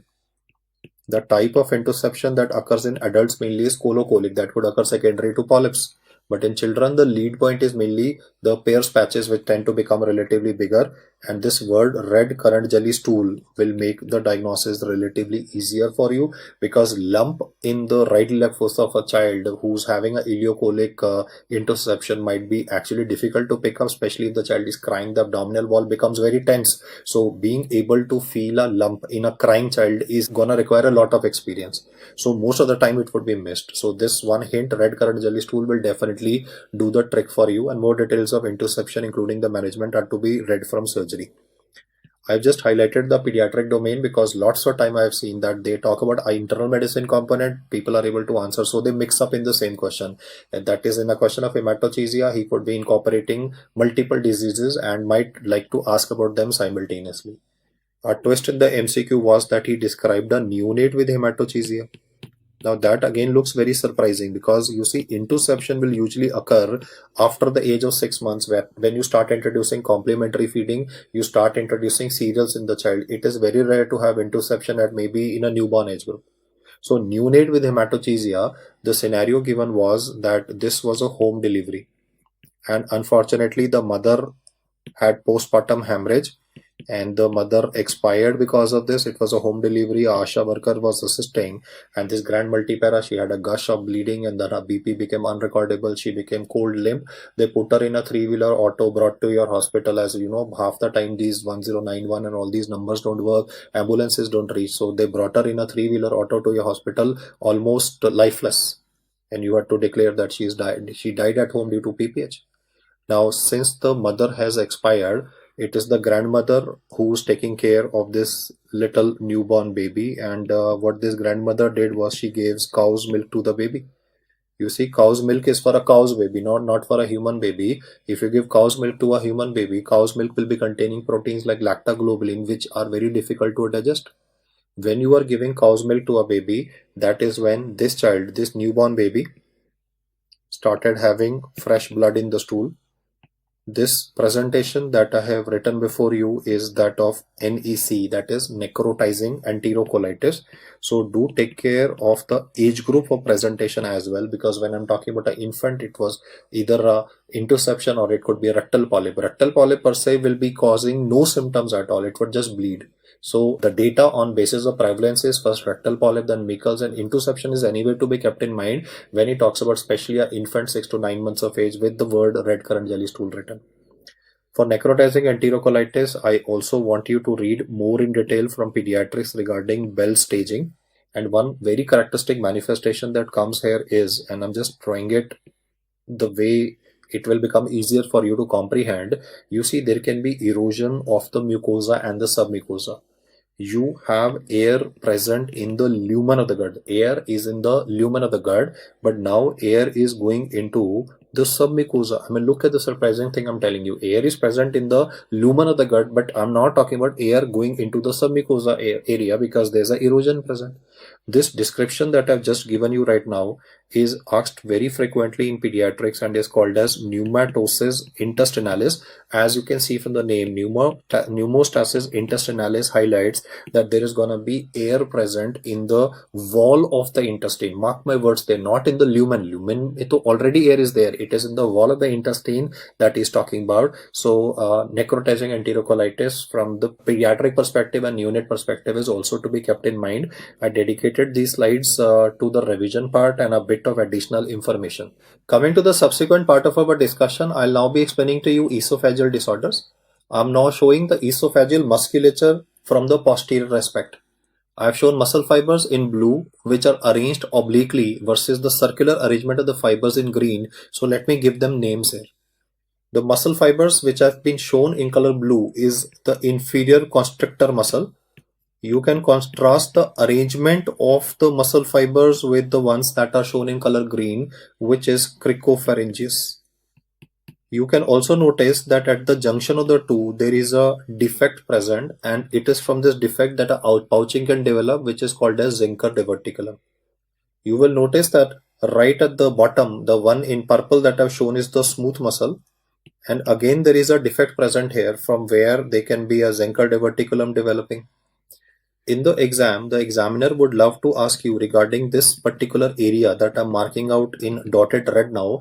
This is an area where muscle fibers are not there. There's only fascia present, so Zenker's diverticulum can develop. So they will ask you the name of this triangle which I've highlighted. Most guys are able to answer this correctly as Killian triangle, but I find that the same brilliant chaps sometimes are not able to answer for the triangle that I'm putting a sky blue star mark at the moment. This triangle, which is marked inferiorly, is what is called as Lymer's triangle. So get my statement right. Killian's triangle and Lymer's triangle are anatomical weaknesses from where Zenker's diverticulum can develop. As you can see in this image also, Zenker's diverticulum is posteriorly situated, and the area where it is going to be located will be at the junction of the circular fibers of cricopharyngeus and the oblique fibers of the inferior constrictor muscle. Now, what are the problems that will be anticipated? There would be definitely some food that will impact in this area, and this food will keep on rotting, and that is why the person would come to you with symptoms of halitosis. That would be bad breath. Most of the time, the MCQs on this particular topic will talk about a old person. A geriatric age group presentation is usually seen with Zenker's diverticulum. Because we are talking about an old man, so you always need to keep a watch whether this could be a carcinoma esophagus as well, because even in carcinoma esophagus, because there would be a fungating growth, it will narrow down the lumen of the esophagus, so food impaction, food retention can occur, and because of that, when the food will keep on rotting, again the halitosis component can come in. Please remember the fact that when you read a question that begins by saying halitosis, regurgitation of yesterday's food items, do not be under impression that this is a standard feature only with Zenker diverticulum. Even a cancer having a fungating growth and causing a substantial luminal obstruction can cause similar kind of symptoms. The disease that I'm explaining to you here is Zenker's diverticulum. The highlight of this condition will be that it would be a geriatric age group patient. I want you to understand that even cancer can occur in relatively old age groups. So mixing up the two disorders, that is cancer of the esophagus and Zenker diverticulum, is a possibility. I want to highlight the fact that in cancer, the fungating growth of the esophagus can be substantial enough to cause obstructive symptoms. So regurgitation of yesterday's food items can also be written in a question related to malignancy. And that basically means that how in a question would you differentiate on clinical grounds whether he's talking about Zenker or whether he's talking about esophageal cancer. Well, I want you to remember that in Zenker's diverticulum, the symptoms are not gonna dramatically increase, unlike a cancer which will keep on increasing in size. So in 6 months, 8 months, 9 months, the cancer is becoming bigger. So there is a progressive dysphagia. Whereas when it comes to Zenker diverticulum, the size is almost gonna remain the same. So this will always talk about non-progressive dysphagia. Do remember my statements which I have highlighted here. Progressive dysphagia with cachexia is a feature with cancer, but when you talk about non-progressive dysphagia along with the symptoms written on the top, it is Zenker's which is to be kept in mind. The most common site where Zenker diverticulum is located has already been discussed, that is Killian's triangle. You read about that even in ENT, even in surgery, so I think that's you are comfortable with that. The investigational choice for this condition is a barium swallow. For management of this condition, it is surgical resection of this diverticulum which is to be done. Most of the time, errors can occur with respect to this topic only if you don't read the question carefully, because as I've highlighted, if it is progressive dysphagia, you need to give first differential diagnosis as cancer of the esophagus. Because I spoke about dysphagia at this particular scenario, I also want to put up a question here which said that dysphagia will occur when how much percentage of luminal obstruction of the esophagus will occur. Like let us assume this is the esophagus, and then there is a fungating mass of esophageal cancer, and now it's becoming bigger and bigger and bigger and bigger and bigger and is causing substantial luminal obstruction. So at how much of percentage of obstruction will the person tell you that I feel as if the food is sticking behind my chest bone? So remember, at least 66%. If there is more than 2/3 of luminal obstruction occurring, that is the time when dysphagia symptom will develop. This was number or a value based question, like he gave options like 30%, 50%, like that, but this has some logical interpretation in a sense that dysphagia will usually develop in esophageal disorders very late. Imagine the cancer is so big that it is causing 66% obstruction. That is when the person will say that I feel something like food sticking behind my chest bone, or I feel as if the food is not going down. So you need to have a high index of suspicion in any patient having difficulty in swallowing. You must, especially in geriatric age group, keep in mind a possibility of a malignancy, as you will see in the subsequent discussions and the subsequent subtopics that I discuss with you. Whenever esophagus will have peristalsis, the peristaltic wave will move in a forward fashion, so that when one part of the esophagus is contracting, the subsequent part will be relaxing. Once the food will reach the lower 1/3 of the esophagus, then we have the lower esophageal sphincter, which is having a resting tone. In fact, the question to you guys at the moment, because this is an overlap from surgery, is what is the resting tone of the sphincter? You see, with how much pressure should the lower part of the esophagus contract so that the food passes into the stomach? Then the tone of the sphincter is a range. It is 15 to 25 millimeters of mercury, and once it contracts, the lower part of the esophagus contracts with substantial force more than this one, that is when it will open and the food will go into the stomach. We have a peristaltic wave going up, and therefore the food can easily pass into the lower part of the esophagus.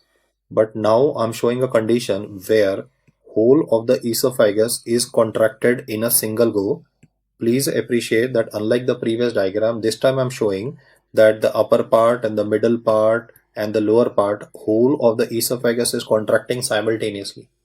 Well, the condition that I'm introducing now after Zenker diverticulum is called as diffuse esophageal spasm. In this condition, the main symptom of the patient will not be dysphagia. Why? Because you see, blood vessels, the one that I'm showing in red are the blood vessels of the esophagus. The blood vessels of the esophagus traverse through the muscles only. In this condition, because whole of the esophagus will contract with force, the force will constrict the esophageal blood vessels, and now I have shown these blood vessels constricted, which explains why this condition will be called as esophageal angina. And therefore the symptoms that are encountered in a patient of diffuse esophageal spasm, the first one is not dysphagia, it is chest pain, which will make you think that he's having a cardiac issue, and you will refer this guy to a cardiologist for ECG or maybe a treadmill test or workup of chronic stable angina, or blockages in the coronary artery will be done. But in the end, the report will come out to be normal, because the problem is not in the coronary circulation. The problem is in the esophagus of this chap. So we need to have a high index of suspicion for this condition. Why? Because if you are having chest pain persisting in a guy and the cardiology department has said no cardiologic issue, ECG is normal, stress echo is normal, coronary angiography is normal in this guy, and still there is development of chest pain, then you need to think in terms of this being a non-cardiac cause of chest pain. The usual complaints of these patients is chest pain at rest. How would you differentiate this chest pain at rest from that of MIE? In myocardial infarction, the chest pain will be occurring on a continuous basis with sweating, pulmonary edema manifestations. Here the chest pain will be occurring on an intermittent basis. Please remember the fact that most of the time when you rule out the cardiac causes in these patients, that is when these patients realize their second symptoms. Because initially, if somebody is having chest pain, I'll put it on myself. If I have chest pain, first thought process of mine is something is wrong with the blood vessels of my heart. I'll go and see a cardiologist. But once you tell this guy nothing wrong with the coronary circulation, that is when he will realize the subsequent symptom. Because chest pain per se is such a predominant symptom that a person will not be able to appreciate the dysphagia component. It is intermittent chest pain which is present in this condition, though that's very subjective, but there will be no evidence of any diaphoresis, breathlessness, pink frothy sputum, or pulmonary edema findings that I've discussed in the cardiac part. As such, because this is not a cardiac condition, so evidence of pulmonary edema or sympathomimetic stimulation will not be present. Well, why does diffuse esophageal spasm occur? It is idiopathic. It is a idiopathic condition which is contributing these manifestations. Now, how do you evaluate that this is diffuse esophageal spasm? I said this is a diagnosis of exclusion. Always rule out coronary artery disease by doing, if possible, a treadmill test. If you can't walk like an obese person, you can do a stress echo, and a baseline ECG will obviously be done on the first presentation with maybe cardiac biomarkers to rule out the coronary etiology. If he says what is the investigational choice for this condition, your answer will be given as esophageal manometry. You see, lots of times surgeons love to talk about barium swallow. I will talk about barium swallow findings in this person as well, but I want you to appreciate that the best evidence of diffuse esophageal spasm is to record the pressures in the esophagus. Here they would ask you that the pressure of the esophagus will be more than how much to call it diffuse esophageal spasm. So if the pressure recorded is more than 120 millimeter of mercury, you see the systolic blood pressure is 120. If esophagus will contract with a force more than 120, that is when it will constrict its own blood supply, and that is why we call this condition also as esophageal angina. In fact, lots of time in the exam, the way they will give the question, you will be tempted to answer it as chronic stable angina, coronary artery disease. But please appreciate the fact that in chronic stable angina also the symptoms of chest pain come on exercise. Here is having symptoms at rest, and as such the cardiac profile is normal. If you record on manometry, the pressure is more than 120 millimeters of mercury for more than 3 seconds, we will call it diffuse esophageal spasm. Then there is a variant of this.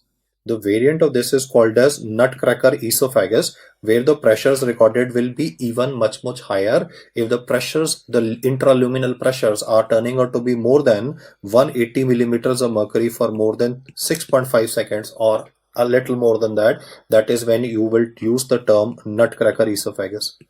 Well, you see, our examiners have this habit of asking values also. So here I would definitely like you to get these pressures right. Do remember two numbers, 120 and 180, and durations are 3 seconds and more than 6.5 seconds. When it comes to diffuse esophageal spasm, they can also give you a barium swallow finding, which is very characteristic and easy to identify.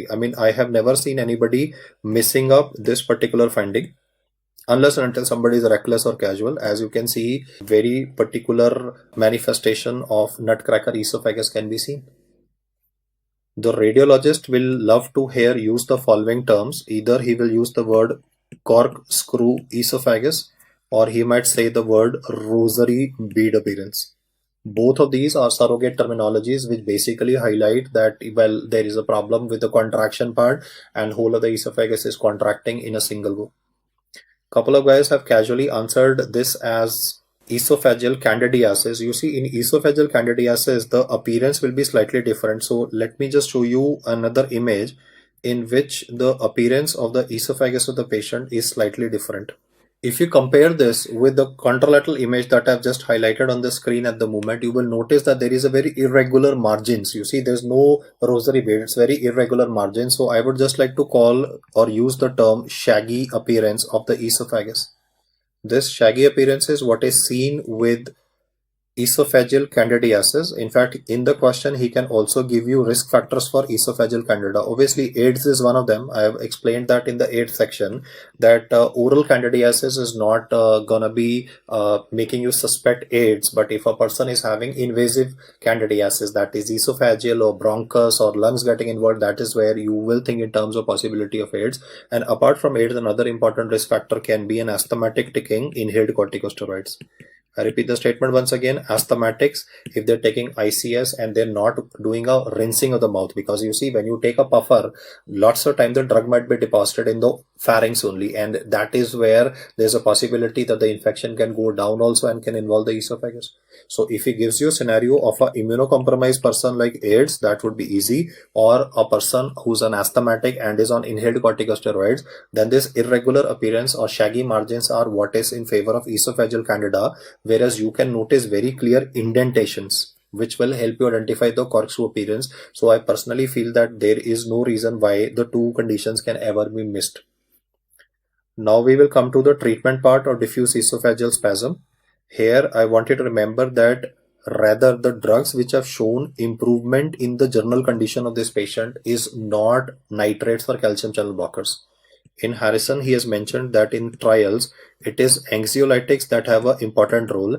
Why? I can explain like this. If I'm having chest pain, my first thought process would be I'm having a heart problem.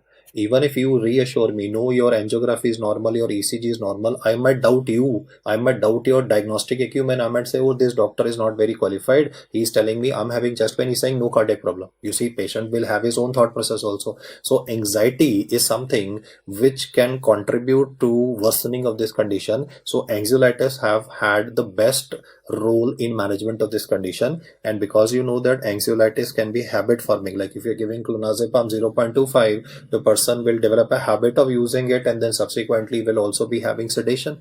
So a non-sedating, non-habit forming anxiolytic that you are aware is bispiron, which can be used in this condition. If he says what drug will relieve the chest pain, then the controversy is between nitrates and calcium channel blockers. I want you to appreciate that nitrates are first to be answered, because per se for chest pain, the first drug always used is nitrates. The nitrate that I'm going to use in this case, however, is not a short acting one. I'm not going to use nitroglycerin. I'll have to use it again and again, plus side effect, a headache, and other side effects can also come like edema. It is long acting nitrates that would be recommended, that is isosorbide mononitrate for these patients. Along with this, calcium channel blockers are to be answered. I basically wanted to highlight the fact that most guys begin by discussing calcium channel blockers or nitrates as the primary treatment of this condition. But actually, if you look at the efficacy of the drugs, everything that I'm going to tell you is in decreasing order of importance. It is anxiolytics, then is going to be nitrates, then is going to be calcium channel blocker. You can use a long acting one like amlodipine, which will reduce the distress of this patient. Coming to achalasia cardia, the first question that comes up is why would it be developing? Well, one of the important causes from the South American perspective can be Chagas disease. Most guys can answer that very easily. Chagas disease is transmitted by redouate bug. The organism, as you are aware, is Trypanosoma cruzi. And this disease is more common in South America. So can you think of a relatively more common cause than Chagas disease? The number one cause for achalasia cardia should be answered as autoimmunity. I've seen most guys casually answer idiopathic, which is not the case. Then it can be a paraneoplastic manifestation with a lung cancer. Well, this lung cancer is famous for causing paraneoplastic manifestations. Oat cell cancer has been discussed to contribute to SIADH, which will cause dilutional hyponatremia. It can also contribute to ectopic ACTH production, resulting in Cushing syndrome manifestations. Micromets are anyway there. Even it can contribute to neurological manifestations, which is called as Lambert-Eaton syndrome. So oat cell cancer has come up for the fourth time after discussing the standard ones like SIADH and the ones that I've highlighted. Even achalasia cardia has been documented. In fact, they have highlighted that in this condition, there are some antibodies produced by this nasty lung cancer called as anti-Hu antibodies. And these antibodies then go and damage the Auerbach plexus and they affect the motility of the esophagus, contributing to this disorder. Now, what actually is the main problem in this guy? I mean, you can definitely see on the monitor at the moment the bird beak appearance of a barium swallow, but I want to again highlight that the investigational choice for this condition is not a barium swallow. The investigational choice for this condition is again esophageal manometry. Now we have studied why is it occurring.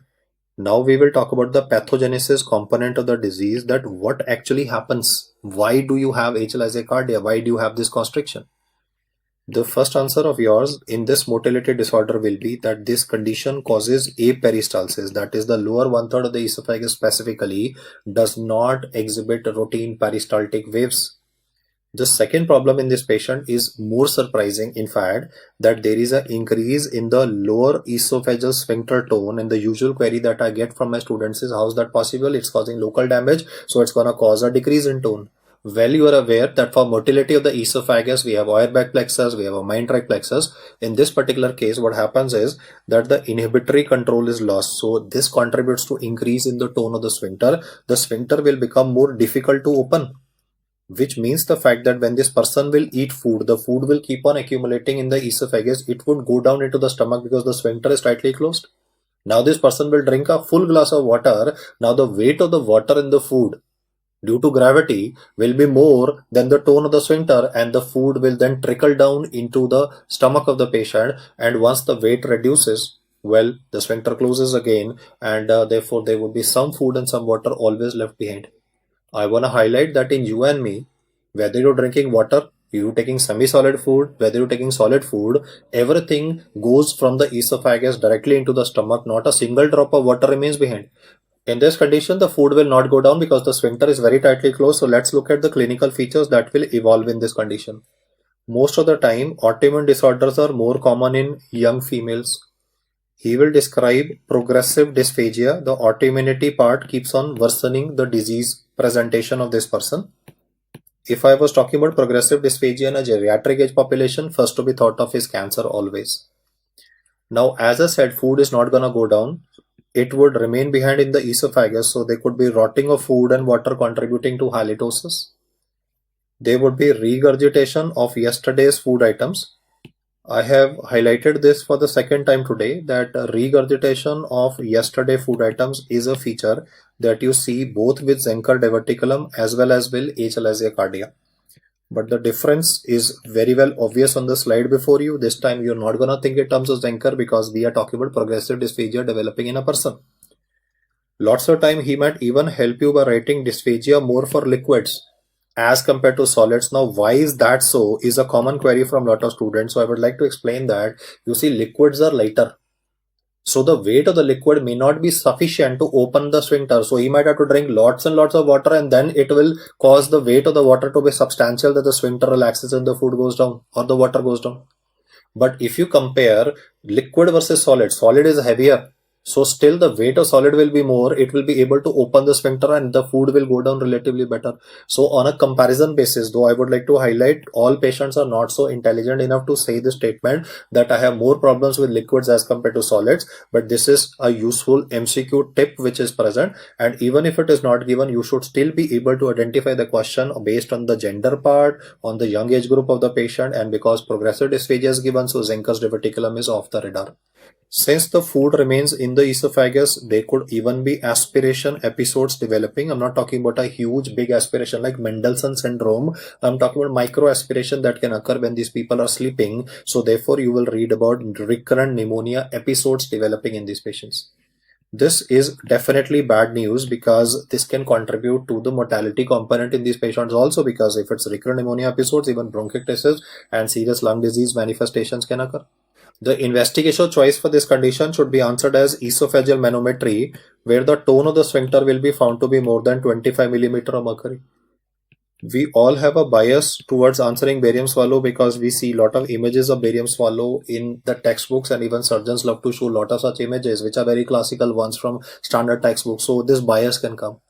When it comes to a barium swallow finding of this patient, the main finding that you will encounter will be a bird beak defect, which can be confused with a rat tail also. I'll try to explain to you how both can be differentiated.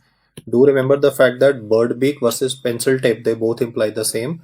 In a few seconds from now, I'll explain to you how to differentiate from a rat tail appearance. Please remember the fact that the treatment of choice for achalasia would be answered as Heller's myotomy. And because this myotomy procedure is done, there could definitely be a reflux developing in the form of GERD in the patient. So to prevent that from happening, we will also have to go in for a second procedure, that is partial fundoplication. So this is taught in surgery also. The treatment of choice is Heller's myotomy with partial fundoplication. However, if a person is not willing for surgery or is a high risk patient for surgery, in a sense that this lady is having some concomitant comorbidities, the person has refused or the anesthesiologist has refused surgery, in those circumstances botulinum toxin injection can be given in the lower part of the esophagus. That will again help in relaxation of the tight sphincter, as well as the aperistaltic segment will tend to relax a bit because the inhibitory control now is lost. Apart from botulinum toxin, drug support can also be used. If the person has refused everything that I've written on the board, then even calcium channel blockers can be used, but don't answer nitrates. Nitrates were mainly answered for diffuse esophageal spasm. Here I want to highlight two diagrams simultaneously. In one of them, you can definitely notice a very classical bird beak or a pencil tip appearance. But in the second one, you will notice that there is an irregular filling defect that is present. So the key word is, you see, the word rat tail versus pencil tip is disputed because both are having, English nomenclature being used. For we as doctors, we need to mainly remember the word irregular filling defect versus the regular filling defect. In fact, sometimes in MCQs, he might even use the word shouldering sign. So when it comes to a cancer, it is always to be thought of a malignancy, though obviously the best way for diagnosis of malignancy is endoscopy with a biopsy. You get a tissue diagnosis also. But shouldering sign, irregular filling defect, both of them, they point towards etiology of carcinoma esophagus. The commonest one is squamous cell cancer. In lower one third is obviously esophageal cancer is adenocarcinoma, but overall is squamous cell cancer. On the right hand side, it's a regular filling defect of achalasia cardia. Now look at the twist in the question that can come. So please be very attentive in the next 2 minutes. The question began in the exam by describing a 25-year-old female. He also described that this lady is having progressive dysphagia. The standard features that I've told even for achalasia cardia were given in the question. However, subsequently, he modulated the question by saying that esophageal manometry, when performed, revealed that the tone of the sphincter is reduced. Now that is the surprising part that I'm saying, that in achalasia cardia, the tone of the sphincter was more. Here he said reduced. You need to pick up this question and answer the diagnosis as scleroderma. You see, if you focus on the word scleroderma, well, there is sclerosis or fibrosis in the skin. It can involve even the sphincter. Though in the MCQ, he also mentioned a lot of other subtle hints. Like for diagnosis of scleroderma, he will always talk about leather-like skin appreciated in a person. Or he can talk about early manifestations like Raynaud's phenomenon. He can definitely make this question relatively long by showing a multi-system involvement which will cause you to waste your time. He can also talk about scleroderma crisis because the kidneys will shrink in size, so person can go into hypertensive crisis. He will not write the word scleroderma crisis, then you know the diagnosis. He will try to explain a person having high blood pressure with Raynaud's phenomenon, with leather-like skin, with progressive dysphagia, with a decrease in the tone, and in the maze of so much information provided, we tend to lose focus on the keywords that are highlighted with a different ink here. The tone of the sphincter is lesser. In these circumstances, the current diagnosis of this person is scleroderma. And now for diagnosis of scleroderma per se, I will not be doing a manometry. Manometry report is already given to me in the question. Tone of the sphincter less means manometry report is given, no? So you will not answer manometry in this question, which couple of people casually answered because tone of the sphincter was given. They said manometry. The point is, for diagnosis of scleroderma, you need to run an antibody scan. That is gonna be anti-topoisomerase antibody. I have discussed scleroderma in rheumatology section also, but I want to highlight this statement of mine. When you read a question of a geriatric age group person with non-progressive dysphagia, you have to think in terms of Zenker. If it is old man with progressive dysphagia, you need to think in terms of a cancer. If you talk about a young female, two differentials. It could be scleroderma, it could be achalasia cardia. What is the differentiating feature? The differentiating feature is the tone of the lower esophageal sphincter. It's going to be upregulated or increased in achalasia cardia. It's going to be down in the dumps in scleroderma, because there's definitely significant fibrosis occurring in the wall of the esophagus. That's why you read about esophageal dysmotility even in the literature of scleroderma as well. I would like to now summarize the topic of dysphagia. I would like to subdivide the discussion into two parts. One can be oropharyngeal causes and second can be esophageal disorders, which can explain the symptom. For the oropharyngeal component, one can be structural defects.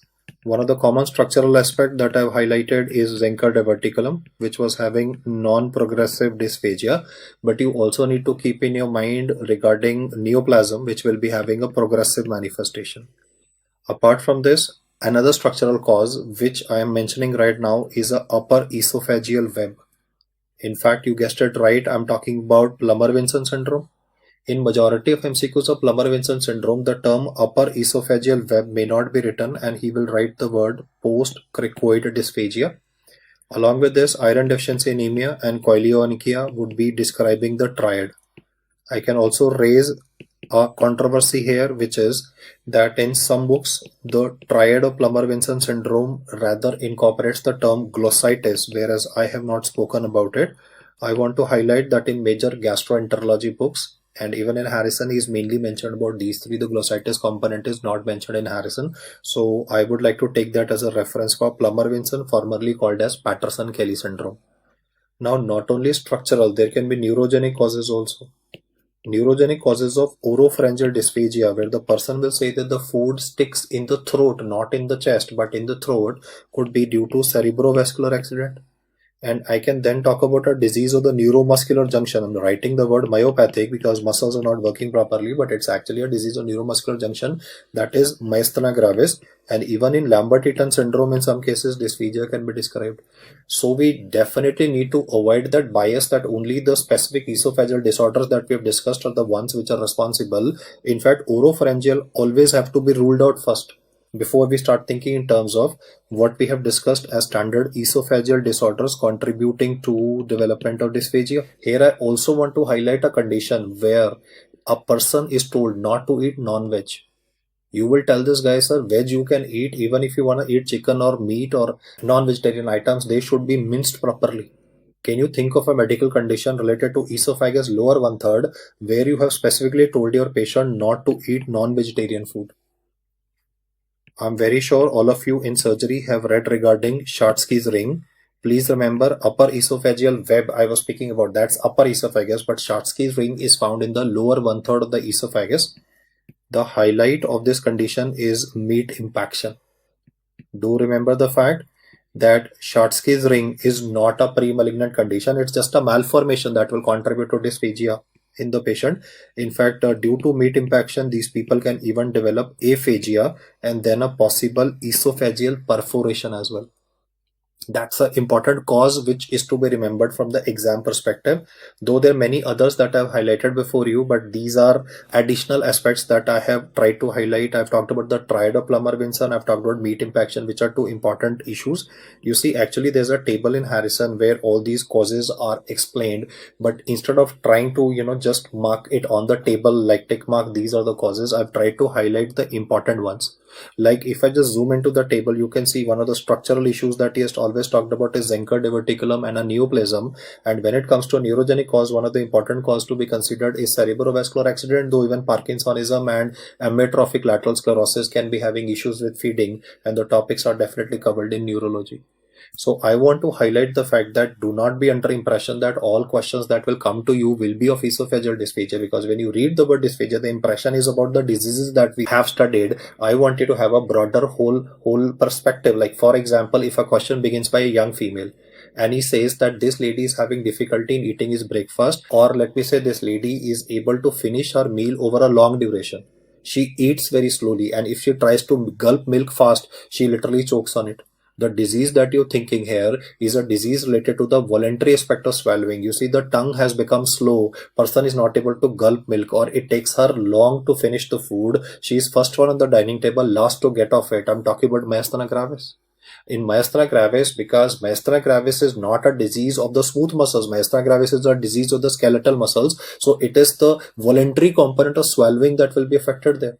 But still the question will specify the word oropharyngeal dysphagia, where the person will specifically mention that when I try to drink milk fast, I feel as if it is stuck in my throat or as if I'm choking on milk. So when you read about dysphagia as a symptom, think in the exam, is he talking about a oropharyngeal aspect or is he talking about the standard esophageal disorders, which are, I think, relatively easy. I mean, you guys are smart chaps, so esophageal disorders you will not have a problem with, but even the myopathic component or the neurogenic component that I've highlighted should also be kept in mind. I will now discuss two cases with you before I discuss Barrett's esophagus subsequently and gastroesophageal reflux disease. I want to highlight the fact that a lot of questions that are coming nowadays can be actually a overlap between medicine and surgery. So that is why I have to discuss two more topics here, but in the form of questions. I'm describing this 30-year-old guy. He is alcoholic, like he works in a call center, good salary. So, well, if somebody starts earning money, people tend to spend it on booze. So this guy has gone to a club with his friends and they've ordered, multiple pints of beer and he is doing binge drinking. And following that, he starts having vomiting also. So his friend, or maybe he went with his girlfriend and he and his girlfriend are drinking themselves silly. So maybe a friend or anybody is a company came into the washroom and he's having retching now. Like he has vomited so much that whatever he had eaten, snacks, non-veg, etc., everything is out. Now the stomach is empty, but the retching sound is being produced and he pukes and then he starts experiencing severe chest pain and crashes on the bathroom floor. Syncope. So his girlfriend is panicky or his friend is panicky and they are brought to the hospital by the restaurant staff. They escort them to the hospital or in an ambulance is brought to the hospital, where when you're doing a physical examination of this patient, you are noticing that he's having puffiness of his eyes.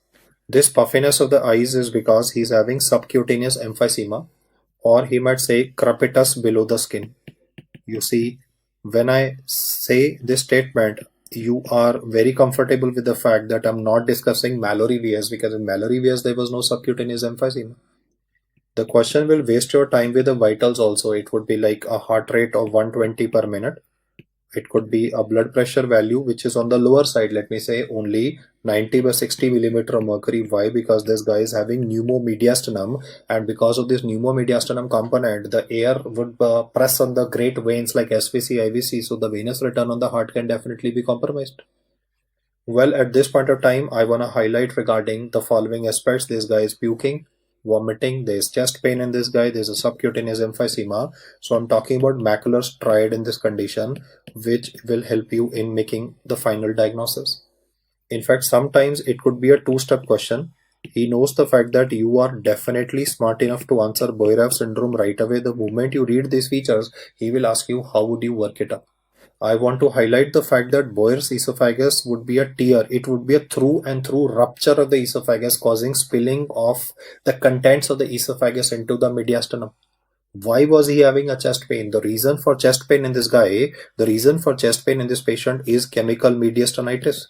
You see, esophagus does not have nerves, no, that it will through and through rupture and person will have chest pain. It is chemical mediastinitis. It is saliva, it is the food, the alcohol that has now come into the mediastinal cavity of this patient when the esophagus through and through ruptured, and mostly this occurs in the lower one-third of the esophagus posteriorly, because esophagus is weakest posteriorly. The chest pain of this chap is explained by chemical mediastinitis. It is usually the lower one-third of the esophagus that will be affected. Why I repeated that lower esophagus thing is because I want to tell you that suppose a person is undergoing a upper GI endoscopy, that is instrumentation of the esophagus is occurring. You are familiar with the fact that whenever you read a question regarding instrumentation of the esophagus and a rupture of the esophagus or a tear of the esophagus, it is the cervical esophagus, the upper part, that would be affected. So do take care of this fact that you read about Bohraf syndrome with instrumentation and also with respect to what I've described. Well, alcoholics having recurrent vomiting, you see, it could be malarious, it could be macular striae or Bohraf syndrome. So you need to keep a watch up for that. Now I come to the main agenda, why I'm talking about it. He will rather not ask you the diagnosis, but will say what is the main test for diagnosis of this condition. You see, if you will be doing an X-ray chest in this guy, you will definitely be able to get a continuous diaphragm sign. That's a standard radiological finding of pneumomediastinum. But the point is, you need to demonstrate the tear. You need to demonstrate the chemical mediastinitis component. So you will be doing a CT chest of this guy. And next, what I say will sound controversial to you, but it is not controversial because this is what Harrison says: CT chest with oral contrast. When I say this, a lot of guys will say, sir, barium, you are giving him orally, there's a tear, it will go in the mediastinal cavity. Won't that cause worsening of chemical mediastinitis? So I'm gonna be smart. I'm not gonna use barium in this case. I'm rather gonna use a gastrographin contrast. I want to highlight the fact that for these particular patients, it is not plain CT. It is CT with a water-soluble gastrographin contrast, which can be given because you need to demonstrate the spillage of the contents into the mediastinum to demonstrate a through and through perforation. You see, please appreciate, tear can be partial thickness, tear can be full thickness. Suppose serosa is intact. If serosa is intact in this guy, then in those circumstances, there would be no chemical mediastinitis occurring. But if there is a tear of the serosa, then chemical mediastinitis will definitely occur. So I need to demonstrate that the serosa is gone.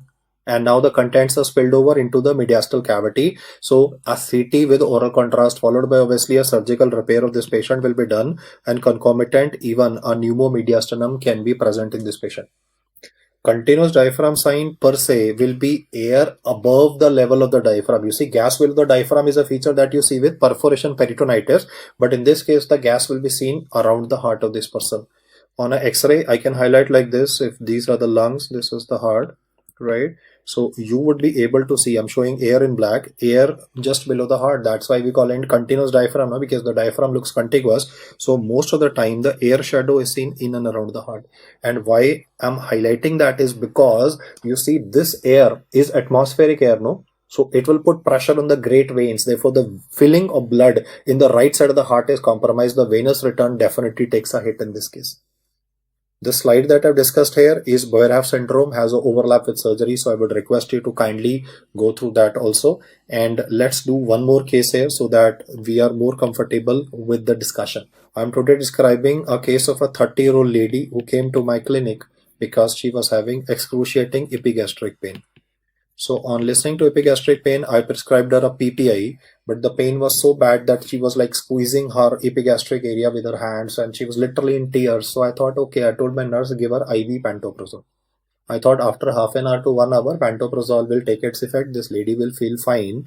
But unfortunately, in spite of giving this intervention, the pain is not going away. This lady is also complaining that she is feeling pukish, but there is no vomiting. If I vomit, I'll feel better. These are the words of the patient. She says, if I will vomit, I think something is stuck up here, something is knotted inside me. I feel if I will puke, I will feel better. She's having nausea, but there is no vomiting present at the moment. She says that if vomiting will occur, I will feel better. So because of the discomfort of this lady, I thought maybe she's having a big ulcer and she's bleeding inside. Let me do a NG tube aspiration, just do a stomach wash of this person so that I am more sure about my diagnosis.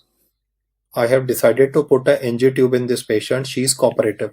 You see, normally when you put in an NG tube, because it causes a gag, the person might hold your hand, pull out the tube, stuff like that. She has been gracefully cooperative, but you are not being able to pass the NG tube. You have put so many nasogastric tubes in your career that you're wondering what's going on, man. I mean, you measure the endotracheal tube for the appropriate size, but it's not going inside, as if it's stuck somewhere.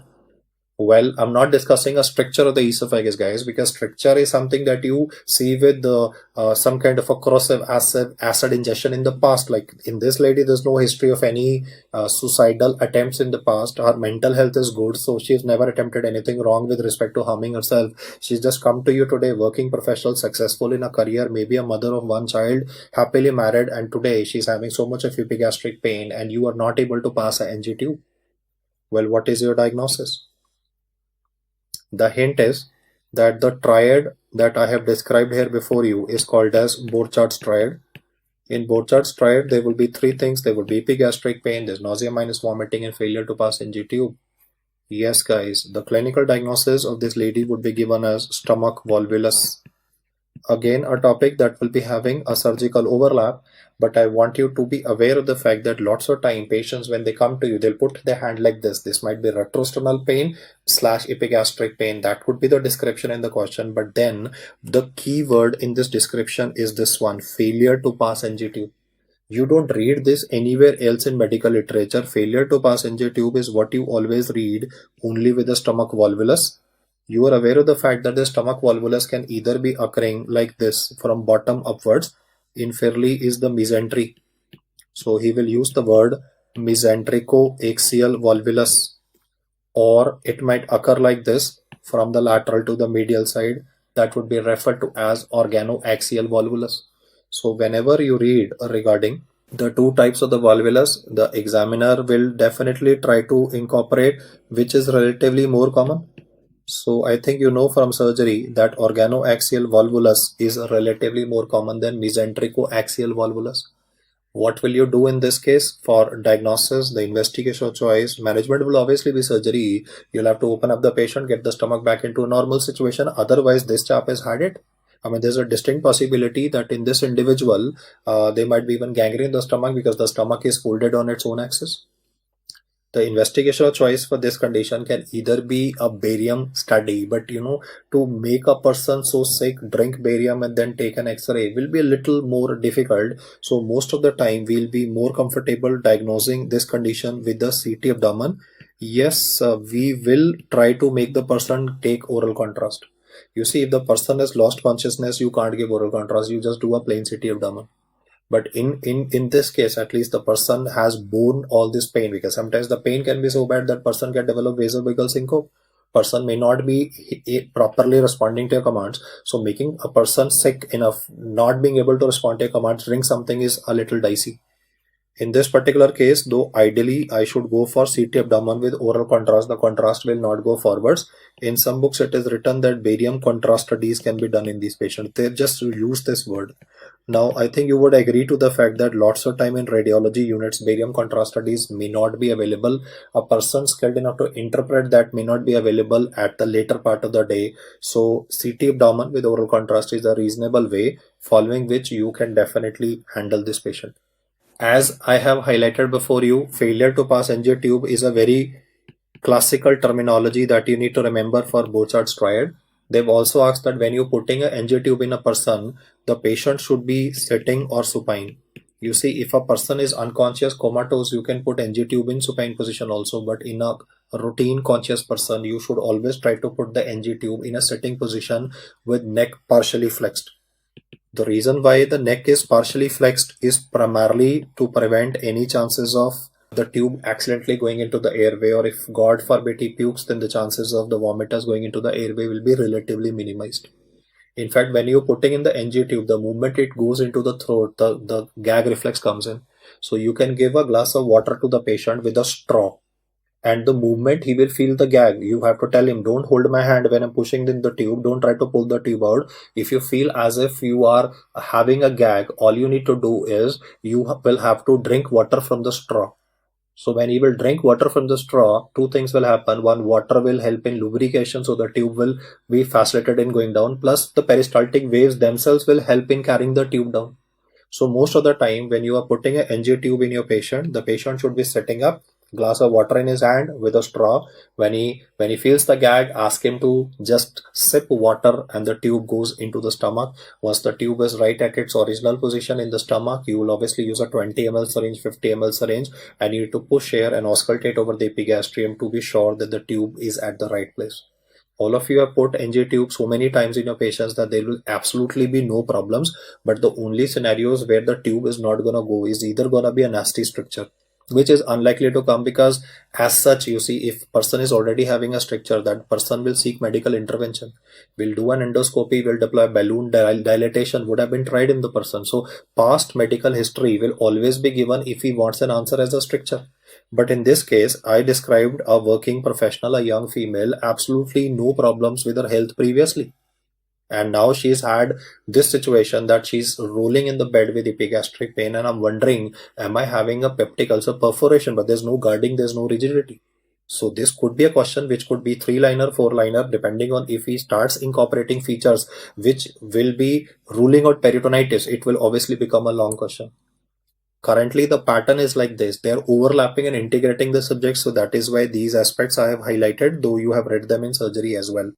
The next topic that I'll explain to you is gastroesophageal reflux disease. The tone of the sphincter will be substantially reduced in this patient. Why it is reduced could be due to obesity, it could be concomitant alcohol intake, nicotine intake, cigarette smoking. The primary complaints of these patients would be a retrosternal pain. The patient will always put his hand or finger to the chest. You see, if a person is having diffuse chest pain, he will always put his whole of the hand to the chest or maybe a fist to the chest like this to describe the coronary etiology of pain. I mean, person does not know coronary etiology, but if a person is putting his hand like this on his chest, I am thinking that it could be a diffuse chest pain related to cardiac origin. But if he points with his finger like this, that would mainly be gastroesophageal reflux disease. In a large number of these patients, you will read about sour brash, like these patients are sitting on a chair comfortably and suddenly a sour fluid comes in the mouth. Now, acid and teeth, which are having calcium, do not gel together. So these patients might be having requirement of multiple dental procedures. Dental enamel of these patients can be eroded, mainly in the molar teeth, primarily because of the acid causing damage to the dentine enamel of the tooth. These patients will cough a lot when they're sleeping. They are not gonna be aware of it, or they may not be distressed by it, but their family members will always say that why do you cough so much at night? Well, when this person is sleeping, there's a possibility that there might be aspiration of acid. I'm not discussing Mendelssohn syndrome.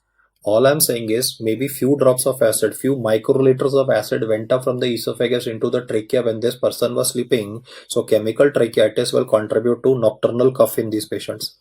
In fact, there's a distinct possibility that the MCQ of GERD will deliberately begin by describing nocturnal cough, and you need to be knowing that nocturnal cough is also read by you in asthma. If a person is having infection of the adenoids, then this person can be having post-nasal drip, and that can also explain the nocturnal cough. I have today taught you 3 reasons for why nocturnal cough could be present. It could be asthma, it could be postnasal drip due to infected adenoids or gastroesophageal reflux disease. A lot of these patients might be coming to your clinic for recurrent courses of antibiotics because initially when they came to you, all they told was that I'm having a sore throat. So you thought it is some infection, a bacterial infection. You prescribed antibiotics like augmentin or azithromycin, whatever. But you now are realizing that this person was actually having tendency for recurrent sore throats, not because the person was having any infection. It was the chemical laryngitis component responsible for it. Due to GERD, the patient will also be distressed, and with anxiety, the symptoms will worsen. The investigation choice for this condition is 24-hour pH monitoring. You are aware of this, no big deal. The question in the exam said, esophageal pH should be less than how much to call it gastroesophageal reflux disease? Then remember a value of pH less than 4 for a duration at least more than 4 hours on a daily basis. I repeat the statement.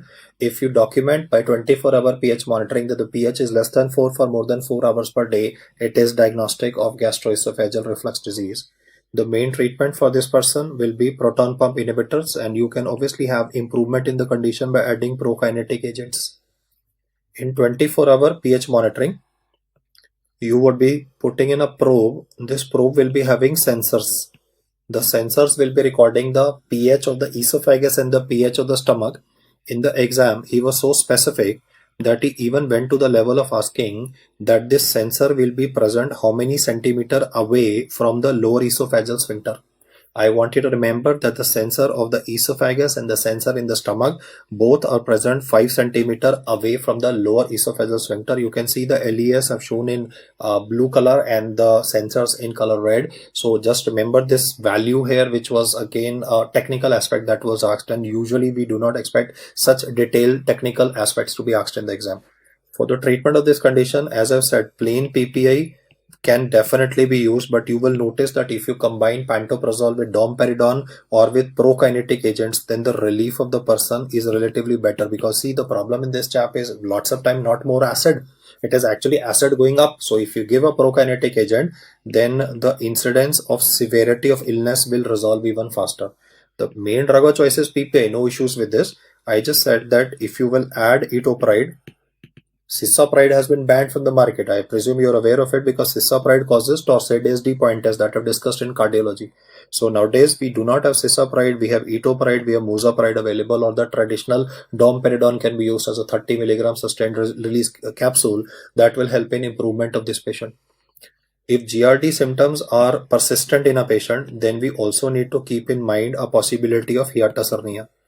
The topic of hiatus hernia has to be read by you from surgical domain because there are two of them, rolling hernia and sliding hernia. So please read that from the surgical domain. I just want to add the fact that the question in the exam said Cameron ulcer, because traditionally we have studied peptic ulcer. You will study regarding curling ulcer or Burns, Cushing ulcer or raised ICT. The question said Cameron ulcer is found in, remember the statement of mine, Cameron ulcer is found in hiatus hernia. Curling ulcer is seen with Burns in the duodenum, but Cushing ulcer is found in the stomach. I repeat the statement again. I'm not writing it because you are aware of it, but you tend to neglect it. Cushing ulcer of raised ICP is more common in the stomach, and the curling ulcer of Burns is more common in the duodenum. Now, if a person is having gastroesophageal reflux disease, then the bad news is that he can develop a Barrett's esophagus. Slide of Barrett's esophagus from pathology is always asked. What are you going to look at? You are going to look at presence of goblet cells in a slide of esophagus. I mean, goblet cells are in the small intestine, no goblet cells in the esophagus, because the epithelium of the esophagus would be a traditional columnar epithelium. Here you are having interspersed with goblet cells, which is definitely not normal. The investigational choice for Barrett's esophagus is upper GI endoscopy with biopsy. Though the color of the mucosa in Barrett's esophagus is also different, I want you to understand per se the fact that when it comes to Barrett's, the best way for diagnosis is a combination of endoscopy with a biopsy. It would be a punch biopsy, and then you will go for surgical resection of the afflicted part.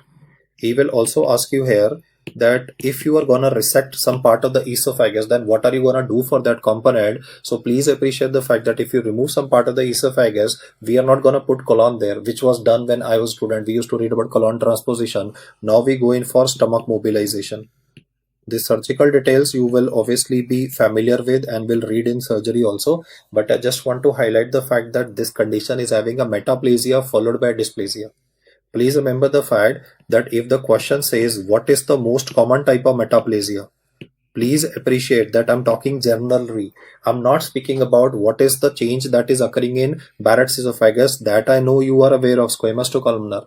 In the exam he said what is the most common type of metaplasia, then the answer is not gonna be given as, please appreciate my statement, overall in the body the most common type of metaplasia that you encounter is columnar to squamous. The concept is that in our lungs we are having a ciliated columnar epithelium, and that ciliated columnar epithelium will now get transited into a squamous, that would be a squamous cell cancer in genesis. So do remember these aspects that I've highlighted in the discussion before you. And well, I can just finish by saying that traditionally they say luck favors the brave. Here I'm saying fortune favors the prepared mind.